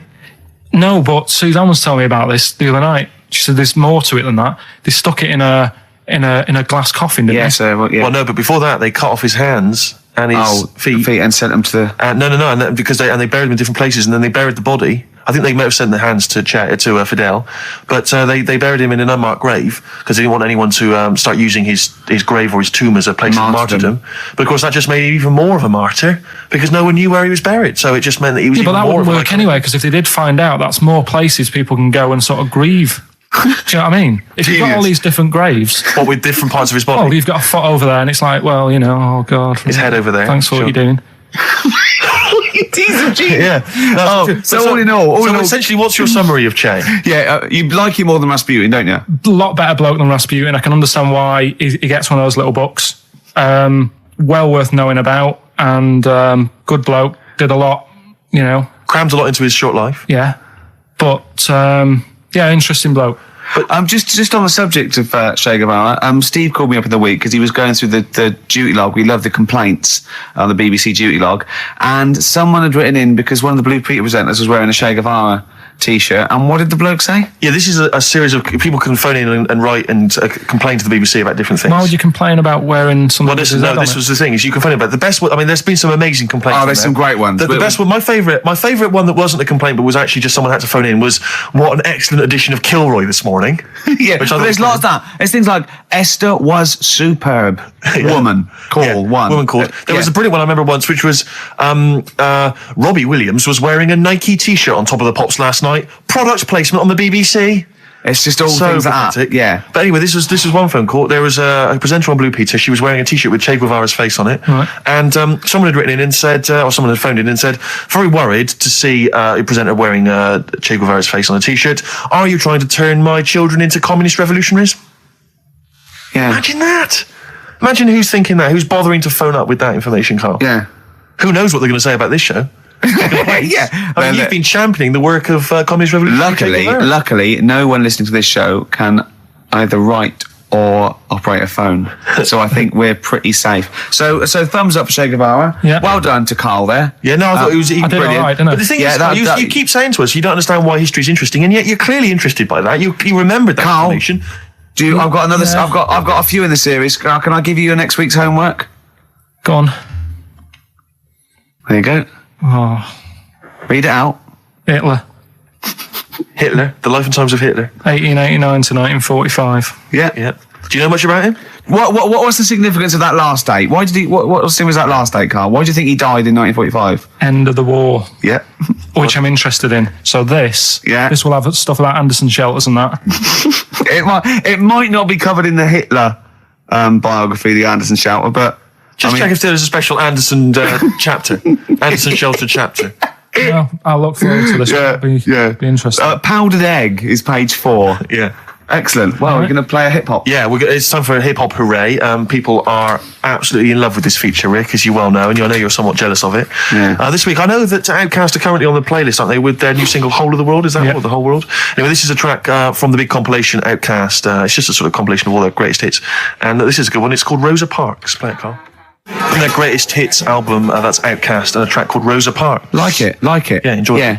Now, we just had a call from someone impressed by Carl, and Carl's very pleased because this guy has actually done a PhD on Che Guevara. So in theory, whatever subject he chose, in theory, he's probably one of the experts in the world on this particular field. Now, hello, are you there? Yeah, I'm here. Hello, what's your name? My name's David. David. Now where did you do your PhD? At UCL. Did at UCL, mild college. And what was the actual title of the PhD? It was Che Guevara's influence on class struggle in Europe in the 60s. And what did you think of Carl's performance? I thought he did really, really well. The only thing, I'd never heard those last words before. So Carl actually knows something you don't know. Yeah, possibly. Although you presumably not take that as verified information. You probably wouldn't take everything Carl said as gospel. You'd probably look it up yourself, would you? I probably would have a look, yeah. Did you know about baby's eyes? Sorry? Did you know that baby's eyes don't grow? I didn't know that. You see, that's why you shouldn't take things Carl says as gospel. Because it come out with something, vaguely intelligent, and then say, "Did you know about baby's eyes don't grow?" Any questions that you'd want to test Carl on? Any thoughts? Any things he missed there on the history of Che Guevara? I think he did really well, and I think he should be congratulated. Because Carl has problems with understanding why people are interested in history, and even though he's been reading these books, he keeps saying, "Why does anyone care about history? Why is it important?" What would you say to Carl? I think he should maybe then look at who Che Guevara did influence and why he still influences people today. Yeah. Well, he knows that he influenced Citizen Smith, and he knows that if McDonald's ever wanted to swap Ronald McDonald for Che Guevara, it would cost him an awful lot of money. So he is trying to apply it to the modern world. He is having a go. Well, maybe you should think like why Rage Against the Machine have him on their T-shirts. Good point, Carl. Why do you think of that? Why do you think they have him on the T-shirts, Carl? I don't know. Maybe that was a design of the T-shirt. Maybe they wanted another T-shirt. Maybe they wanted Ronald McDonald, but didn't have any in. Sure. And they said, "Oh, we'll have that one there." Then. Well, thanks very much. Just before you go, do you think Carl would be an interesting subject for a PhD? Yeah, very much so. Yeah. Okay. Well, if you're not, well, hopefully one day you'll become a professor and you can maybe set that as some coursework. I could do, yeah. Carl Pilkington. Imagine that. Cheers, Dave. Imagine having an MA in Carl Pilkington. Thanks very much, Dave. Okay, bye. Cheers, bye. That's good. My teachers never did that. What encouraged you in that way? Never said well done. So, Really? Yeah. But you never showed up. Yeah, you have to be in the same room. They were too busy saying, "Who are you?" yeah. No, but Mrs. Matthews, me head teacher. Oh, let's not lay into Matthews again. Not Matty Matthews. Not Grimble Matty Matthews. I'd never be a high flyer. If she could see you now. What did she say? You'll never be a high flyer? She said that to me, mum and dad. Really? On a parents' evening. And that was after I'd played the drums in Little Donkey. She clearly didn't know what she was talking about. Table 60. Lisa Tarbuck. That's Corner Shop. Lessons learned from Rocky 1 to Rocky. I love that guitar. That's great. It's real glam rock. That's T-Rex and Bowie. I was going to play some from Ziggy Stardust today, but instead I brought in a different album. I want to play a bit of Bowie. Is that all right? Oh, of course, yeah, always. Yeah, bit of Beatles. Still to come up, by the way. We with The Education of Karl, last week he did Che Guevara. He did very well. Before that, the week before that, you learned all about Rasputin, didn't you? And this week you've been studying Hitler, haven't you? How does that go? How do you reckon that? It's a bit tough. Okay. I mean, I'll give you the full story later, Steve. Do you know much about him? No. It's, they're all linked. All these stories I've been reading, they've all got a similar sort of thing going through them. They have a bit of a tough upbringing. Things aren't going well, and they seem to take it out on other people. Okay. But I'll tell you more later. Okay. Yeah, I don't think you can... I mean, I don't think Hitler and Che Guevara... It's the same thing. Che Guevara, when he was a kid, had like asthma. Right? He wasn't an happy kid. Hitler, he only had one ball. Well, I was trying to find about that. Yeah, seriously, he phoned me up in the week. I said, "How's it going?" He went, "I've skimmed it. I've just skimmed it. I was looking for the testicle thing. Now I don't know if they left that out or it's not true." Right. He was trying to look up that Hitler has only got one ball. I think they only did it to wind him up. Because it's like, you might be taking over the world, but we're all saying you've only got one testicle. Sure. And it's so did you look in the index and it's sort of Hitler, Adolf, family life, early childhood, testicles absence of? Sort of skimmed through because one of mother brackets other. Albert Hall. The only thing I could find was at one point in like when he was trying to run the place, there was a meeting going on. And somebody put a bag in the meeting room and it blew up. Yeah, and I'm wondering whether it was under the table. Yeah, but... What, you're wondering if it blew a testicle? It was the testicle was under the table. No, the bag blew off the ball. No, the ball sack was probably hanging below the protective top, and so that's where he could have lost. But why would he have only just lost the one? Because the way he was sitting. Cross-legged or something. Sure. Okay. Well, I mean, again. Last week we had a Che Guevara expert phoned up. Maybe they could. Maybe there's a Hitler expert this time who could maybe phone up and confirm the testicle theory. XFM 104.9. Sorry, I was going to back announce that track and just mention it was Elliott Smith and the track "Son of Sam." Well, I think I'd just better ask Karl a couple of quick questions about Hitler. Then we can get on with our lives. Okay, we can tick that particular box. Yeah, put that. Okay, Karl. Put that particular dictator to bed. It's week 3 of his education. You've nailed Rasputin and Che Guevara. I don't want to lose complete sight of those. I'll maybe ask you a couple of those in the week just to so you keep your mind on it. But Hitler, tell us the story. What have you learned? Do you want to ask some questions? No, not really. Just sum it up in a minute. What do you think? Do it in a minute. Well, can I ask some questions then? Where was he born? Austria. Tell us about his early life. Right, he was a young lad. Brilliant. What in his early life? Okay. What's the name? His mum was his dad's second cousin, which is a bit weird. Yeah, that is weird. They had 5 kids. He's going, it's usually first cousin where I come from. Oh, that's unfair, isn't it? Jeez. There's no need for that. There was 5 kids, but only 2 of them, including Hitler, including him and his sister survived. The others died at an early age. Okay. Right. Anyway, so they grew up, and the mum died and the dad died and that. And he thought, what am I going to do? Because he didn't do well at school, didn't have many qualifications. No. He liked art. Did he have a GCSE in history? Liked art, right. And then, so he said, right, I'm going to go out to Munich. I missed a bit out, actually. Jewish people were in Austria. He didn't really like them. Okay. He thought they got, special treatments and stuff and just didn't like them. So he went to Munich and he joined the army. Right. Yeah? Yeah. And he was in the army and he got injured. Right. So he went to hospital, and whilst he was in hospital, the World War I ended, and he was like, "Oh God, I want to." I was enjoying that. Yeah, So don't, because you're breaking the concentration. Yeah, sorry. I'm not even sure I want to join in on this one, just in case. Okay. Right, go on. Right. So he was in hospital. He's in hospital. It gets a bit better, He's never that fit though. He's one of these blokes who was always ill. That was on something like 30 tablets a day or something. Comes out of there, joins some other army. God, you know, I knew it all this morning.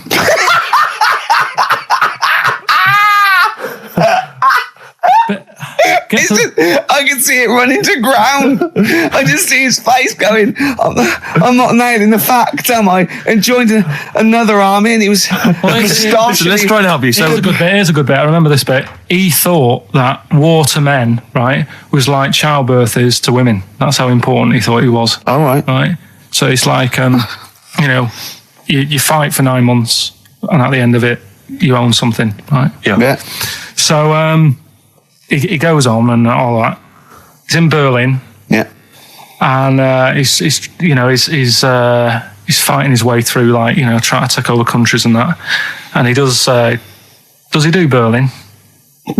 Does he? Sorry, wait a minute. Is he Chancellor yet? What year is it? 35. Where are you? Let's skip the kind of climb to power. Then he's now the dictator of Germany. Right, he's in charge. Yeah. And this is when, you know, he gets his own back on the Jewish people and that, and he's got his own little armies, and he's setting fire to Jewish businesses and all this. And anyway, cut a long story short, Please do. He when he came to like fighting Britain, came a bit sort of unstuck. Yeah. Right. Started fighting. Not so easy, is it? This world domination, Adolf. Britain was there.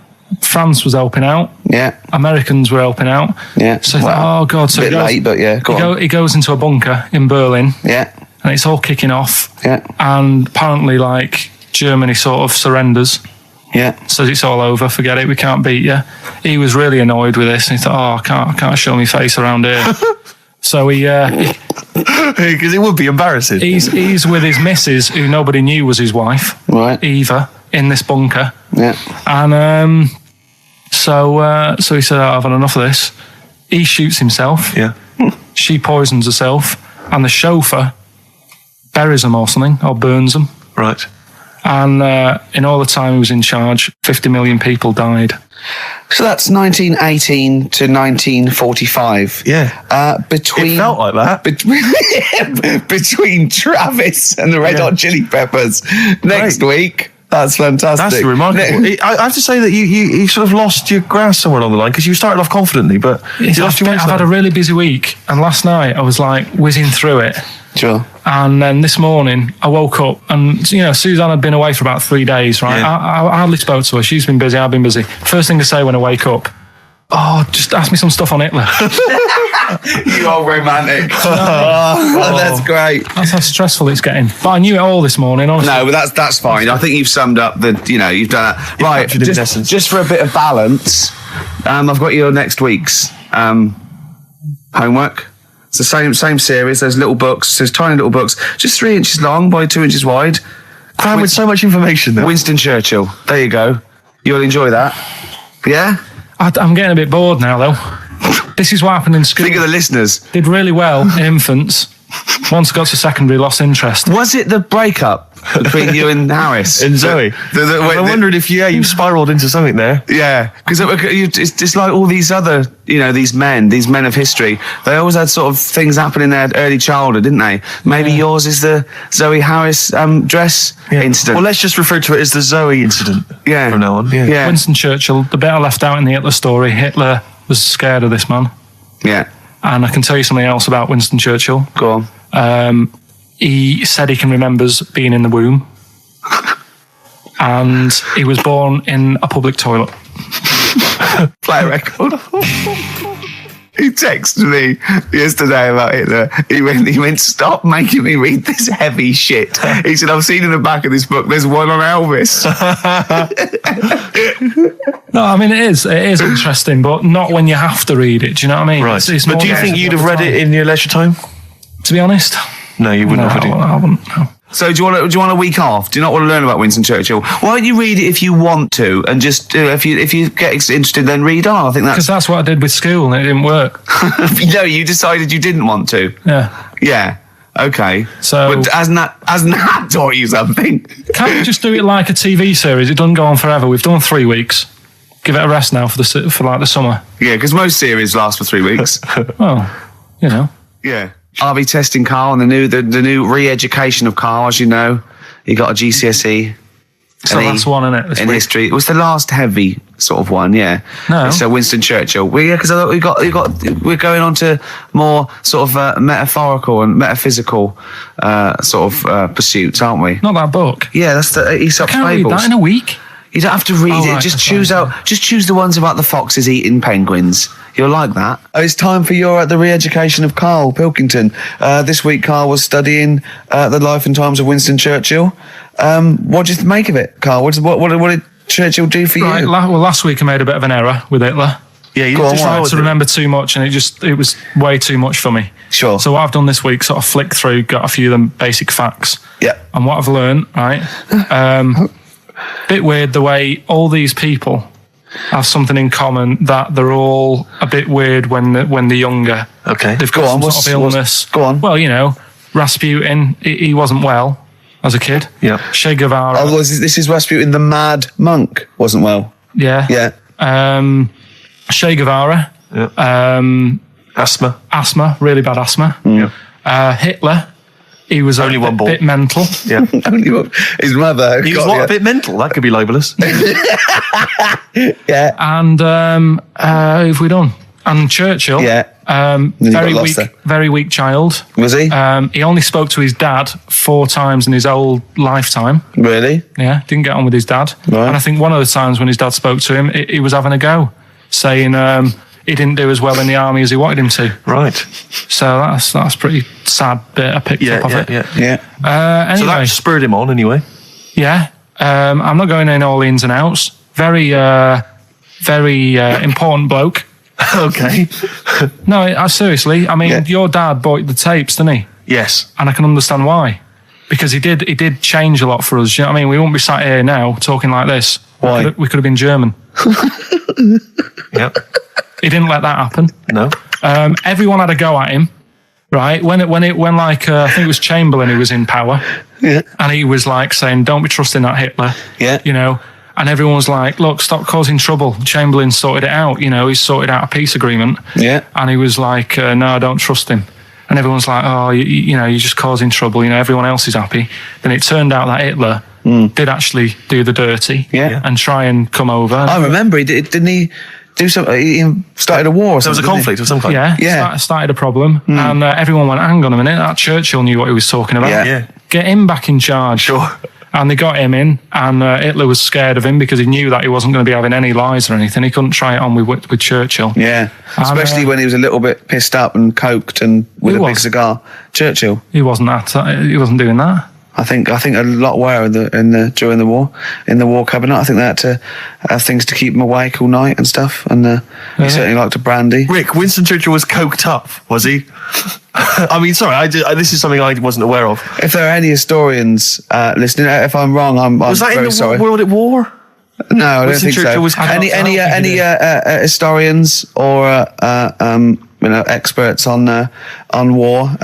Did Churchill and not some of the other people during I think the First and Second World War take a little bit of cocaine? So when it said that Doctors certainly used to. Hitler liked cakes, would they be like the funny sort of cakes? No, he probably did like a little bit of Madeira cake. Right. Yeah, that's probably nothing like that. Sorry, carry on. So anyway, He beat the Bosch. yeah, did all Oh, that. that's steady on. His personal life's nothing to do with it. And the most amazing bit is, right, he wasn't fit, and he had a couple of Well, strokes. he's a good-looking bloke in many ways. Well, he had a couple of strokes, but he had a stroke on, say... We've had that. He beat the Bosch. He we liked to sort have of a couple of beat the Bosch, strokes. yeah. Let's not get into innuendo, Carl. It's stupid. Right, say he had like a stroke on a Tuesday. He was up and fighting again on a Wednesday. Really? He was a strong bloke. Yeah. And then he died at about the age of 86 or something. He's a good lad, wasn't he? He was really good. Yeah. Is So he the one you favour most of all the I'd ones say you've out of all, I mean, Rasputin, I don't understand why he got, like I said, I don't know why they made a book on him. No. He just didn't deserve it. no. Che Guevara, you know, he had his time, I suppose, and did a bit good for certain people. Sure. Sorted Cuba out. Yeah. Doesn't really affect me. No. Hitler, I mean, enough said. Yeah. Yeah. Bad bloke. Churchill sorted it all out. Yeah. And like I so say- your favourite out of the four of them, the of those four, is Churchill. Yeah, I think it's Brilliant. brilliant. I agree. I agree with you, I think. What I love with your kind of sort of summary of these people's incredible lives is the way that it's almost like, I remember in Looking magazine, I don't remember Looking, it was the Junior I TV remember Times. Looking. They used to have half a page which was a comic strip summarising someone's life. You might have, say, 5 Star, the story of 5 Star. Yeah. Johnny Mango called in again. He's become our sort of official researcher on this show. There is evidence that Queen Victoria in Balmoral, with a young house guest, Winston Churchill, used to consume cocaine-filled lozenges. So there you go. Also, MDMA was a precursor of sort of ecstasy, a derivative, and that was big in the day, giving soldiers, a little pick-me-up. So it's not so mad, is it? It sort of Winston makes Churchill sense taking cocaine, because is he it? was into his speeches and that, and they say that coke gives you sort of, the balls to stand up and say like. Not that that's a good thing. And No, it's not. No. Definitely not. No. Right, but. Apparently, it makes you confident, doesn't it? So you can stand up and say, we're going to fight them on the beaches, and all that, and sound like you mean it. It's exactly, yeah. When he was sort of like, a little bit pissed up with his cigar on, coked off his tits, he wanted to fight. He didn't care where it was. He'd fight on a beach. He didn't care. He didn't care if he got sand in his new trainers. Exactly. He was boozed up. Yeah. You want to fight? yeah, that's why he was coming hard. He was very much. You got to think of him as the Liam Gallagher of his day. Yeah. Oh dear. Do you know what a fable is? I'll try to explain briefly. Do you know what a fable is? I've got a rough idea. Okay, it's a thing that uses sort of metaphor, analogy, just to explain sort of morals. I mean, they're very very old for a start, and it's all. I'll give you an example of one. A quick one. Oh, the one about the dog with 2 bones. He goes to a dog's got a bone. He sees a reflection in the lake, and he thinks, "Oh, that dog's got a nice bone. I'll have that." And as he goes to get that one in the reflection, he drops the one he's got, and that's one about I think I was told one when I was younger. Go on. I think it was one. This young lad, he's got a dog, right, and he sort of is about 8 years old, and this dog, he's had it since he was about 4, and it's a bit tired now, and he chucks sticks for it, and it doesn't go for it. And he's saying to his mum, "Oh, I want a new dog because this one's useless. It doesn't do what, it doesn't have any fun with me." So they say, "Oh no, but Rover's a good little dog. You should look after it." And he's like, "Oh, I don't like it. I want a new one." So they buy him a new puppy, and it's running around, yapping about, and he's loving it, and he's playing around with it in the grass. And then one day he goes to the park and he's messing about and rolling about with it, and he falls into the lake, right? And the little puppy's like yapping at him, and he's going, help me, the little dog's yapping.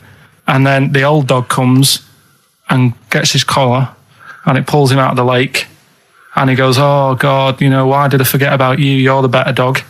And he loved that one again rather than the puppy. I got a feeling that was Lassie. Well, yeah, that was an episode of Lassie. What's the moral? What's the moral there, Carl? What's that telling? What's that explaining through analogy? Sort of, don't forget the old. Look after old people. I remember there was one I heard once about a young boy who got trapped in a lake inside a cage. But he loved his trainers so much he wasn't going to get them wet. But even though he had to get out there, and even though he thought that was the important thing because it's material value, he actually drowned, and the trainers were no good to him then. Star Sailor. Now listen, I'll give this one. This is an easy one. Now just think, right? Think just what it means. They're not that hidden. They're not that cryptic. Just think what this means, okay? Okay. When the Hares addressed a public meeting and claimed that all should have fair shares, the Lions answered, "A good speech, hairy feet, but it lacks claws and teeth such as we have." How would you use that? No. What do you think that means? This is translated from the, I don't know, Greek or something. I don't know. It was Aesop. Where's he from? Greek. Yeah. So shall I do it in my own language? Okay. So what would happen if there's hares and they have a meeting in the jungle with like loads of lions and go, "Hey, hold on, wait a minute. I think we should all be equal and share everything. All right?" And the lions go, "Well, yeah, it's easy for you to say. We've got claws and teeth." Yeah. What does that mean? It's saying like, of course the hares want that because it's better for them. The lions get nothing out of it because they're already king of the jungle. That's right. So it's negotiating from weakness. Anyone can negotiate from strength, but negotiating from weakness is it's be lovely. It's a lovely utopian look at the animal kingdom. But the way you said it is better than the way they worded it. Well, that's because Ricky's very much the modern Aesop. I mean, many people have thought that. That's why he's getting a lot of awards with the TV show. For him, that's a fake. So look, I'll take that home and read ones you like and tell me about the ones you like, ones that click. I don't care if you only come in with like one or two. Go, I'll tell you what, Rick, there's one thing that I've learned from that. Because sometimes you can know all these phrases and until something happens, you don't think, everyone's heard, to err is human, to forgive divine. And then something, might happen, and you go, oh, that's what that means. That's amazing. Well, you were studying Aesop's fables, weren't you, this week? Now, I'm going to be very liberal here and let you talk about it. It's not a test. I'm not, hey man, just like chill out. I'm not this like rigid sort of, box in society. Just tell us your views. Just tell us your vibe on Aesop. Tell us something. What have you learned from these fables? He made a bit of money out of something that's quite simple. I don't know if he did make any money out of it. I mean, I think it was published like thousands of years after his death, but go on. Yeah, they're just little stories. I mean, enjoyed them. Yeah. Didn't learn anything from them. Okay. Or did you, you see? Because it's teaching through sort of like metaphor and analogy, and maybe it all seeps in and it's all subliminal, and maybe in a way your subconscious is teaching you. No, it's silly, Ricky, it's silly. If the stories were done in like a real way, that there's like a man and a woman and it's a little story that something happened to them in life, then you learn something. But it's all about, a gorilla and a fox are walking through the woods. How often does that happen? Sure. So you're saying if it was more like if it was more true to life, if it was more like real stories, like a kid on his grifter and a magpie pecking at his head, or two frog boys with webbed hands. I mean, if it was real stories from real life that people could believe, actually happened, maybe it would teach us something. But why not do that? Like take a real situation, say like the So Solid Crew guy, going down for carrying a gun. Use that in some way. Do you know what I mean? As a warning, maybe about carrying guns. What about something like if you carry guns and that is illegal, you could have some sort of punishment? Yeah, that's good. So it doesn't bother you then that the fact that these fables have been used for many, many generations to educate maybe young children or even older people, the fact that they've served a brilliant function and they've become classics, that doesn't bother you? You've seen through them? Well, they don't always work. Okay. When I was out with Rick the other day, he brought one up. I told him the one about the two mice, the industrious mouse, who throughout the summer he would be storing berries, nuts and berries, and he'd be storing it, and the other mice would just be eating off the trees and running around and having a laugh. And they go, well, you're going to become hungry. He goes, oh, I'll worry about that when it comes to it. And they'd do that, and he'd be storing his nuts and berries, and autumn came, and the mouse was still playing and not doing anything. And then winter came, and the silly mouse was like shivering, and he went and knocked on the mouse's door and went, I'm freezing and I'm starving. And the clever mouse said, well, I told you, didn't I? You should have been storing your nuts through winter like I did. Come in and share mine. And what did you say, Carl? Well, and the moral of that is whatever. Just be careful. But my thing is that it's not very good, because the moral of that is do what you want, and there's always a do-gooder, a share there. Sure. Yeah. But the way I think, which is more sort of 2002, the ending should have been, the guy with all the berries should have been going, oh, I'll be all right come the winter. I've got loads of food. I'll be safe. But then as he's going into his little hut at the beginning of the winter, some sort of bus or something comes and kills him. Right. And it's like, you should have partied hard because you might die. Yeah. Enjoy life whilst you've got it. Yeah. Okay. And if winter comes, just starve to death. Well, worry about tomorrow. Okay. Yeah. See, I'm wondering if there's a new book here. I really am wondering if there's a Karl's Fables. He's been coming out with some all week. He keeps going, well, that's a fable, isn't it? Yeah. So what's your favourite fable in there? Have you learned anything from this book? Is there one fable you liked? Yeah, I mean, they're all right. What did you like? You've thrown it on me now there. Didn't you like one about a crab, you said? No, that was the one about messing about on a cliff edge or something. Don't mess about on a cliff edge. What was that? I don't know. There's not many around here, so I didn't take much interest in that one. You know what I mean? God. I'm doing my best here. You don't remember any? Here's one. Yeah, here's one that was quite nice. There was a belly, like your stomach. Yeah. And it's this belly on a pair of legs. And the legs was saying, I'm more important than you because I carry you around. And the belly said, yeah, but, you know, if it weren't for me holding all this food, you wouldn't have the energy to walk around. Yeah. And that means, like, you know, rather than working on your own, it's best to work in a team. Yeah. So, well, the one similar to that I was taught when I was little was a vision of heaven and hell, and it went down to hell, and in hell, right, there was these people had like 20-foot long chopsticks. yeah. And they were getting their food, and they couldn't get the chopsticks into the food and get it round to their mouth because they were just too long. Right. Like, that was hell. And in heaven, they had exactly the same thing, but they were feeding each other. What? Right. You don't like Chinese food? Is that what you're thinking? Is that what your concern is, Carl? No, I'm just... The one I remember, I can't remember the ending of it. It's about two nuns in a bath. Yeah, I know. I can't remember what it is. Yeah, Do you remember that's that it, one? yeah. Or is it, are they on a bike? Maybe? That's two adventures. It's the same nuns, but they go to all sorts of adventures. They're normally quite erotic adventures. Yeah, well, they are. But there's one when they're driving down a cobbled street, I remember. Oh, go on. And then there's the other. Then, of course, Whalebones on XFM 104.9. I'm Ricky Gervais. With me, Steve Merchant, and Carl. Well, Carl, I really don't think you got your teeth into the fables, really. I don't think you... There wasn't anything to learn. I read a couple, thought, yeah, that's all right, and put it down again. There wasn't anything to learn. It was all stuff I knew already, but made up with nice little foxes and bears and stuff. So... Yeah.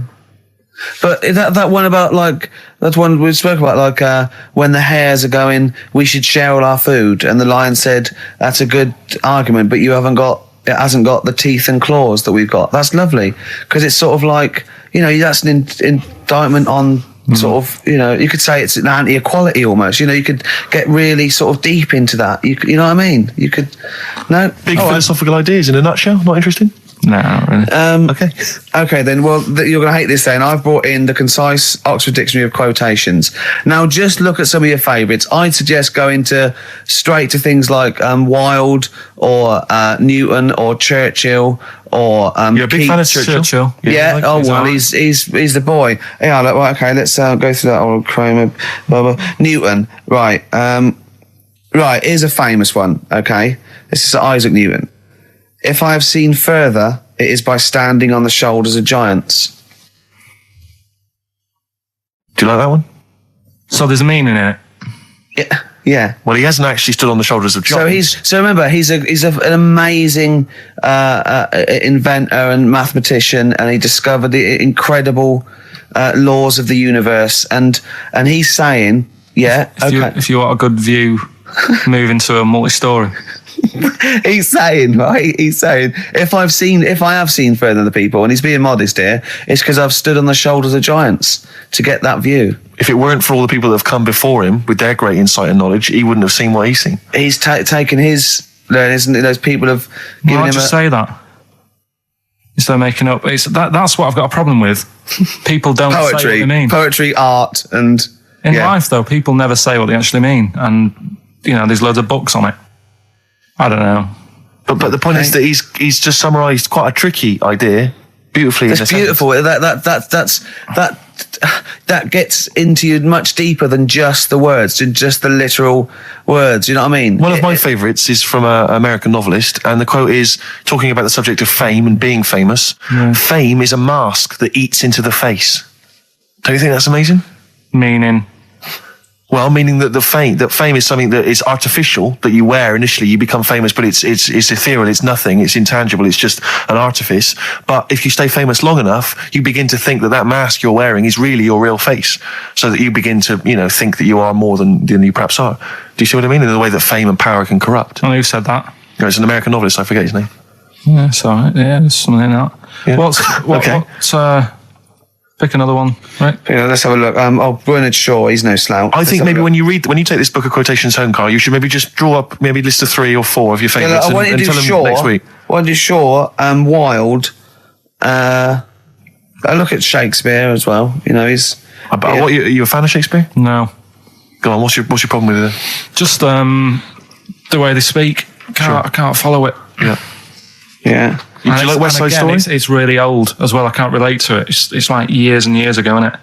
That's why I like Churchill. Because 1940s. Yeah. Not long Look at ago. this. Look at this. This is Shaw. Okay. There are two tragedies in life. One is not to get your heart's desire. The other is to get it.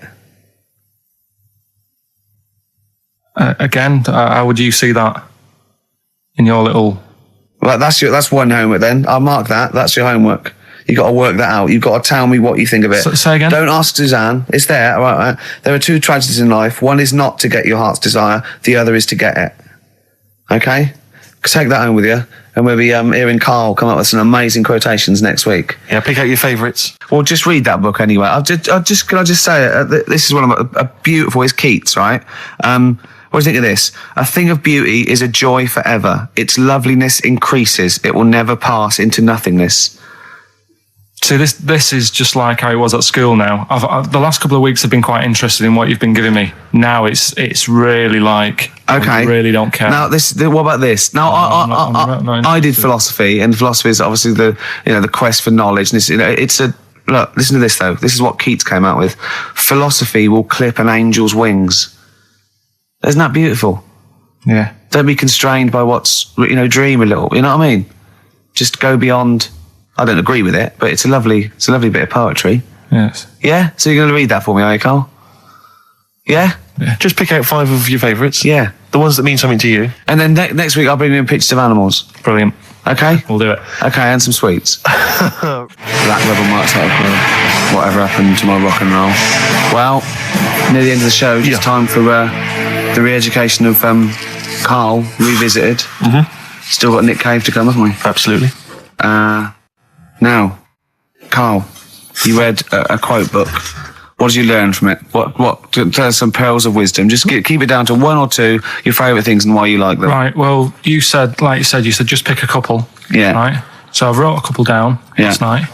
And what I did, so they weren't boring, right? I've sort of... Don't think you can ever be boring, No, but go on. but what I've done, I've took like different ones. So I've took a good one that I think, that's a good quote. That was worth putting in a book. I've put one that isn't really a quote, so I don't understand it. Oh, yeah. One that isn't clever. and a funny one. So a bit of variation out of one book. Oh, how long did this take you? What did you do? Did you sort of like sit? About half an hour last night. And did you sit sort of like quietly at a desk or something? No, just in the lounge with the telly turned down. Oh, right. Just to give a bit of light to the room. Just had it on book, turned down. Have you figured out lights yet? So, so the first one, never heard of him. This guy called Dean Axon. Right. And this is a good one. He said, the memo is written not to inform the reader, but to protect the writer. That's good, yeah. Stuff, that's very good. That's It relates a lot to, office life and so on. Yeah, modern world and that. Mm-hmm. Right, so then I thought, so I wrote that down because I liked it, and that's what he said to do.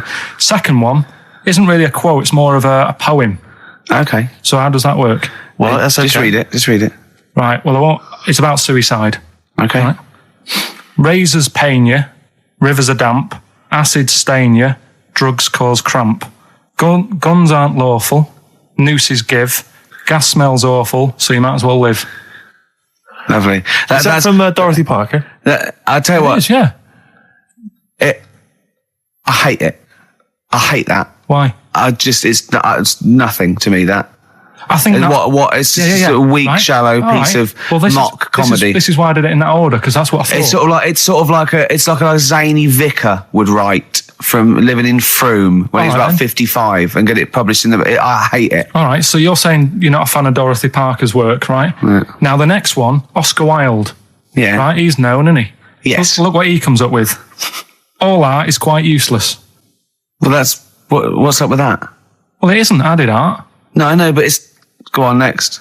But how has art helped you? How has it been useful to you? It was a bit of it's one of the only things I like doing at school. Right. Do you know what I mean? When I made that little clay man, fixing a car. Yeah. You made a clay man fixing a car. I forgot about that. How can he... I think that's stupid. And especially that it's gone in a book. Sure. Do you know what I mean? Okay. It's easy to diss things. Yeah, it's harder to do things. Exactly right. I don't think art is useless, by the way. But you don't have to agree or disagree with some of these things. Some of them are, so that sometimes it's just their thoughts put eloquently or poetically, isn't it? And it's just, just to provoke a reaction as much as anything. Yeah. Well, and the good one, Ozzy Osbourne. I mean, sorry, but let's go back there. The irony is that is art. That he was an artist, wasn't he?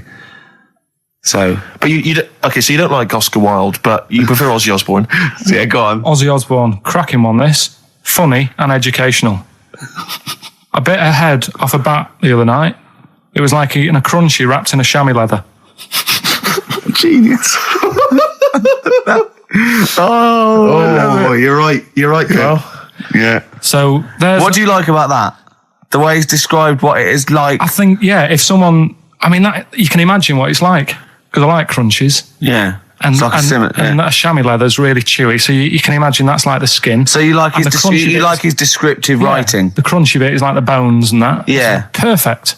But Carl, it's interesting because you've analysed Ozzy there, and in a way, that is the first step on maybe doing a new English GCSE. Yeah, being able to study you said why you liked it. You said because it describes what you've never eaten about yourself. Yeah, but my teacher, Mrs. Kane, if I would have come into school with a quote by Ozzy Osbourne, she wouldn't have been happy. Really? Do you know what I mean? And that's the difference between. She'd go, right, Carl, get your horse and go home. Well, listen though, we were talking about other quotes. Yeah. Neil Armstrong. Yeah. Do you know his one? Yeah. What one? Giant leap for mankind. Do you know it wasn't meant to be that? It says it's one small step for man, one giant leap for mankind, right? Yep.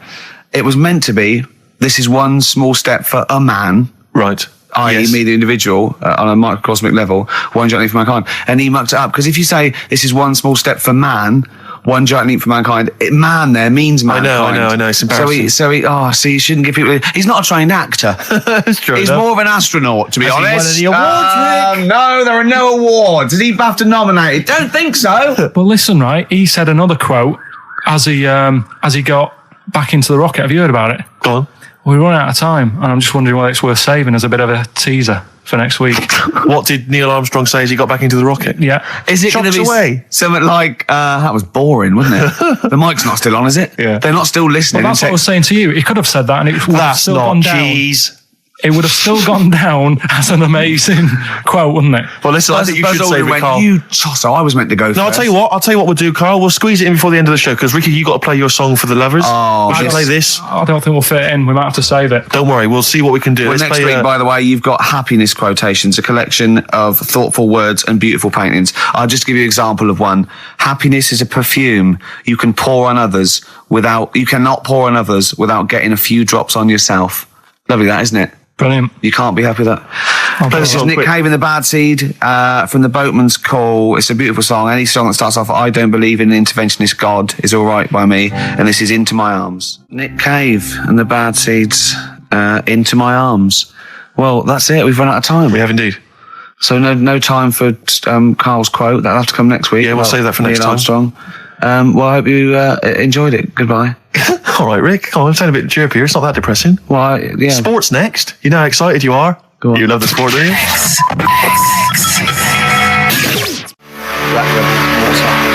Spread your love on XFM 104.9. I'm Ricky Gervais with me, Steve Mitchell. And now it's Carl's bit. It's the re-education of Carl. He's like Liza Doolittle. And now he's coming to, or Lawnmower Man, if you've seen that film. More like Lawnmower Man, if you've seen the film. You'll know what I mean. And his homework was to just study quotes, really, on happiness and stuff and general well-being. He's not a big happiness quote fan, are you, Carl? Not really. So what have you done? You've come up with something, haven't you? Right, yeah, I told you, right? Because a lot of these are just things you say every day. They're nothing special. So what I'm doing... Well, you say them every day. Well, the sort of things you come out with and you don't even think about it. Do you know what I mean? Yeah. They're on the TV all the time. People on the radio are saying these sort of little quotes. Sure. And what I've done is, remember that programme on Channel 4, Faking It? Yeah. Where they got some, like, posh kid to be on a door and all that. What I've done, I've... Imagine if that was the pitch for the show. Dear Channel 4. Just going to get a posh kid on a door or something? Yeah. Yours sincerely, Carl. Come in. Yeah. TV producer. Yeah, go on. So what I've done, this little book of quotes, happiness quotes, I've picked two that are real. Okay. And I've made one up. Right? And we've got a guess. And you've got to guess. Okay, then, it go on. Well, I'll tell you what, Rick, why don't we, when we've heard them, we won't confer. No. You write down yours, Yeah. A, B, or C, and I'll Yeah. write down mine, and we'll Sure. see how it Okay, works. Carl, off you go. Right, and just because I'm looking at this book, it doesn't mean I'm actually reading. No, I know. Don't no, worry, I know. we're clever. No, we know. We can't see. Yeah, Like, yeah. call my bluff. Yeah, go on Okay. then. Nothing is worth more than this day. Okay. Yeah, Eh? All right. yeah. The way I see it,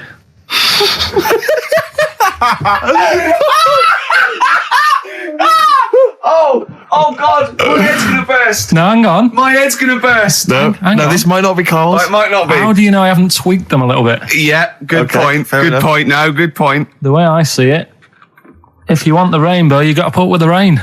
Yeah, okay. All right. All right, yeah. Okay. No. It's not here. Come on. Cat food.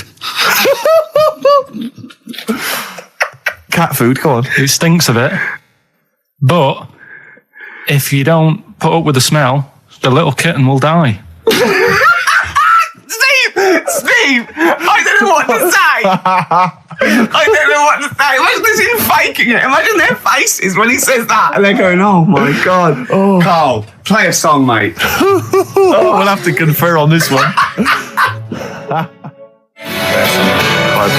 Well, that's just amazing, Carl. Just read them again. Two were real, one was fake.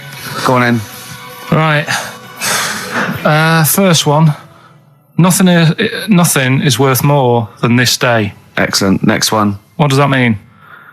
Well, cherish now, cherish your time. Okay. Because you can't get it back, and Yeah. you know That's the way I saw it. Carpe diem, whatever it is, seize the day, and all that. Okay. If you want the rainbow, you've got to put up with the rain. Yeah, of course. Yeah, rough with the smooth. You know, it's not all plain sailing, but you know, rainbow's beautiful, but it comes because of the rain, which you might not like. So Yeah. make the most of everything, and yeah. Good. Cat food doesn't smell good, but if you don't put up with it, then the little kitten will die. Right, no, Carl, that is a good effort. Now that one's yours. I mean, obviously, right? Right, no, but it's a good effort, right? I mean, it slipped seamlessly into the others. Yeah. I don't think it didn't. No, but it's good. I mean, we knew it was that one. But what I will say is, it's good. But what you don't know, maybe subconsciously, is, I mean, it's very similar to the putting up with the rain and the rainbow. But that's good. Why do you think that? Well, What does mine mean? well, even though it smells bad, it's good for something. Right. So See, that's I didn't look at it like that. What did you look at that? I kind of thought. Was yours more specifically about cat food, generally? Because normally it's an analogy. Yeah, or a metaphor for something, much bigger. Well, no. The way I I mean, looked at it- Dolly Parton, who I think did the rainbow rain thing, she wasn't specifically concerned about weather conditions. No. It was a sort of general idea. Yeah, all about life. Yeah. It Well, that's what I've done. Go on, I've used an everyday thing Yeah. and put it with today's problems. Right. Go on. So, like, my girlfriend, she might like to go shopping for clothes. I hate it, Right. but because I love her, I put up with it. Ah, that's nice. Yeah. Yeah. So you love that little kitten. You can't stand the smell of the stuff you got to feed it, but because you love it, you go, well, I'll put up with this just for a few minutes, and then I can like squeeze its head later and give it a little. Sorry. Can we go back? Stroke its head and stuff. All right. Yeah. Sorry, it was a bit of a slip, was it? Squeeze its little head. Yeah. Well, that's just the thing that I do with cats. Put it in a bag and drown it in a lake. I can feed it and then I can throw it against the wall. Exactly. So you didn't see it like that, did you? No, that's very good. So it's about love, is it? It's about putting up with the bad things for something you love. Yeah. Well, that's nice. But Carl, you seem now to be convinced and rather smug that you've tricked us and that you've fooled us and that we didn't understand it. Well, I say that's your fault, not ours. No, it's not though. I mean, look, that man in Forrest Gump, he was a bit of a nutter. And he came up with the life is a box of chocolates thing. Yeah. Now, if that was in this book, you say, oh yeah, brilliant, good bit of work. But if he was sat here doing the show with you, you'd be taking the mickey out of him. Sometimes I feel he is. No, but Carl, I could. In fact, if people are out there, we're too lazy. Could you write down everything Carl's ever said? Because I think we could publish that. Yeah. He said one today. He saw my salamander. It's not a euphemism. He saw my salamander, and it's just sitting there in the tank. Your exotic pet. Yeah, and he's worried about there not being a lid on. And he said, I went, what are we worried about? He said, wow. He said it sits there for 24 hours a day, obviously planning to get out. Well, he's got nothing else on its mind, and it's the daft thing is he has actually got the lid ripped up a little bit. Like, he's got nothing else to think about. And he'll be looking up there, and it's going to get out. But what's the worst that could happen? What's it thinking? What do you think it's thinking, this salamander? It's got its eye on the DVD player. I could have eaten me down the market. Well, oh God! Are they dangerous? Can I just say something? Are they dangerous? I think the salamander's thinking exactly the same things as you. I mean, to look at you, you've got the same expression on your face. You know what I mean? You're dressed in green as well. You've got a little round sort of Hamburglar type head, like the salamander. Very similar, and yet I think you bonded with it, didn't you? Yeah, but I probably would have tried to get out, but my little paper round bag would just hang on the corner.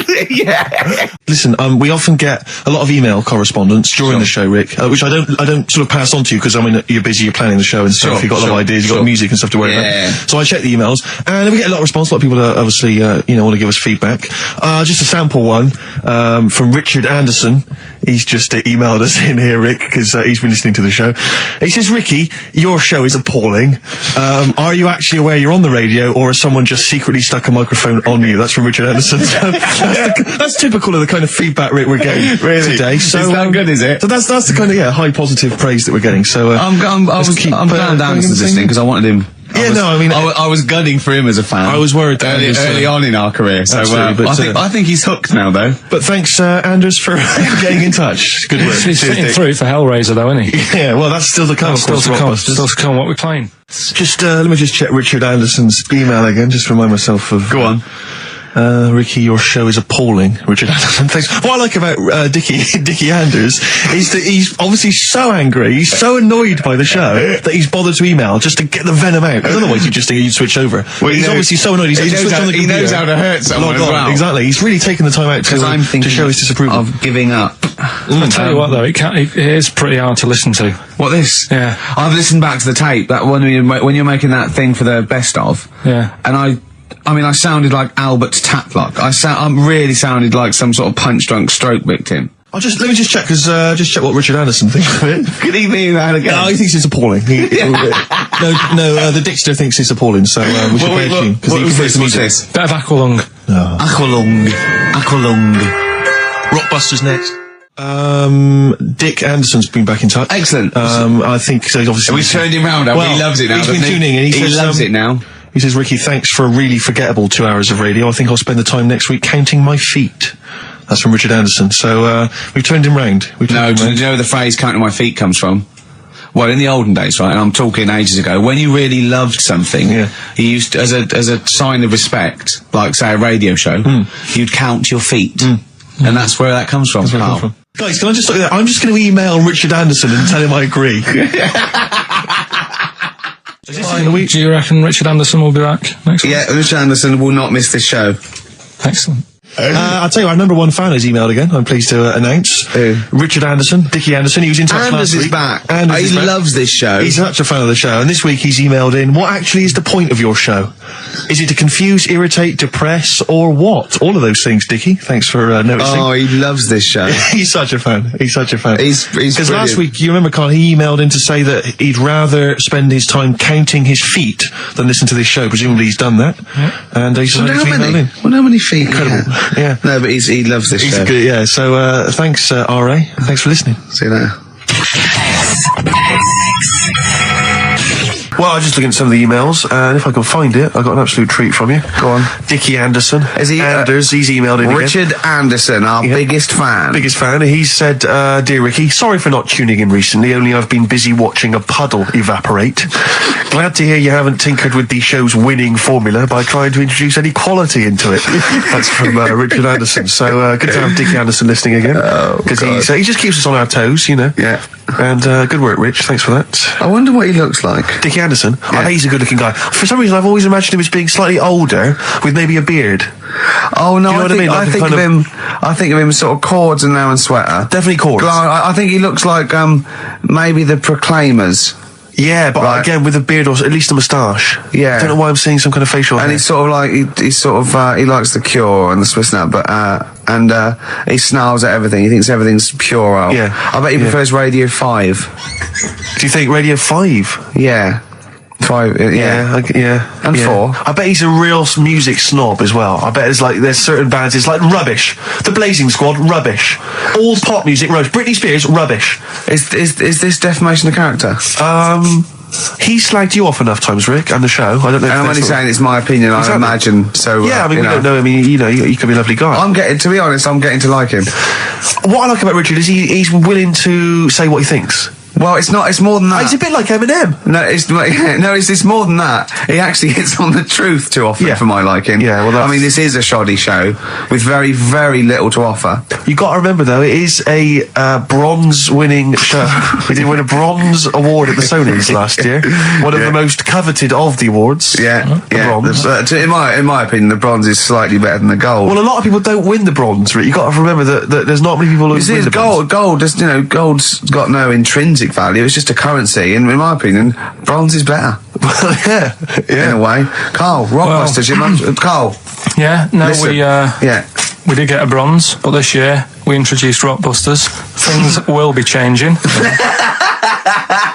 So, Hey, we didn't introduce Rockbusters, Carl. Please don't tar us with that brush. Yeah, you introduced and also, it. do you remember the show that got that bronze was the show with the complaint that was upheld by the radio authority? Was it really? Yeah, the show that got the award and was nominated was the one with the only upheld complaint we've ever had. Do you think if we hadn't discussed that particular subject for quite as long, we could have got the silver? I think it was a mention of, and I say this meaning male birds, of all the cocks. Right. Yeah. This isn't a radio show, is it? I just suddenly caught myself. This is nothing. I told you that before. It's been bad today. No, but I mean, it's the way, this casual way that it's like we almost have no regard for our listener. And I'm not proud of that. I just don't know what to do about it. Do you know what I mean? I don't know how to do this properly. I mean, we're just chatting here. I mean, it's only Anderson who's seen through us. And that surprises me that more people haven't. I mean, what are the figures like? Do people listen to this show? I'll find out for you. You keep saying that. But, there's this parrot. And, apparently, it lives Rick, it's unique, if nothing else. I mean, when you wake up with Woken tomorrow, you're not even going to hear him start a line with there was this parrot. Go on, there was this parrot, go on. Before we go, can we just get a little email off Anders? Because I think I think we've probably turned him round with this show. I'd have thought so. I think he's going to be saying, coming to us with his tail between his legs, saying, sorry lads, blinding show, I was wrong, you were right. Yeah. All right. Song for the lovers is very exciting this week. We haven't had a song for the lovers or the ladies for quite some time. Let's combine the two. And a bit of John Martin, May You Never. Let's end with Beautiful that this week. We'll see you next time. Bye. Do you think if someone's just tuned in now, is Anders listening? Well, I'll tell you, Dickie Anderson? I've got an email from Richard Anderson, Dickie Anderson. Go on. The Dick Machine, which the big dick, which now this is interesting. I think we're wearing him down. Ricky, I think your show might be improving. Go on. That sense of despair and loneliness I normally feel when listening to your show doesn't seem so bad today. He's desensitised to it. Yeah, exactly. Or he's given up. Him down. Or he's just given up. Yeah. I mean, you listen to this long enough and your standards will drop. Let's play a tune. Let's come back with some more Carl's. I don't want to use the word facts. No, he's got more screen testing now. The camera's ready for you. Yeah. So I'll tell you what'll perk us all up now. Richard Anderson has emailed us. Dickie Anderson. He's loving the show, is he? Well, I don't know if you've heard this, Carl. Carl, I've called you Carl. That's okay. That's okay. I'm Claire. Pleased to meet you. Is it the shaved head or the stupidity? Yeah.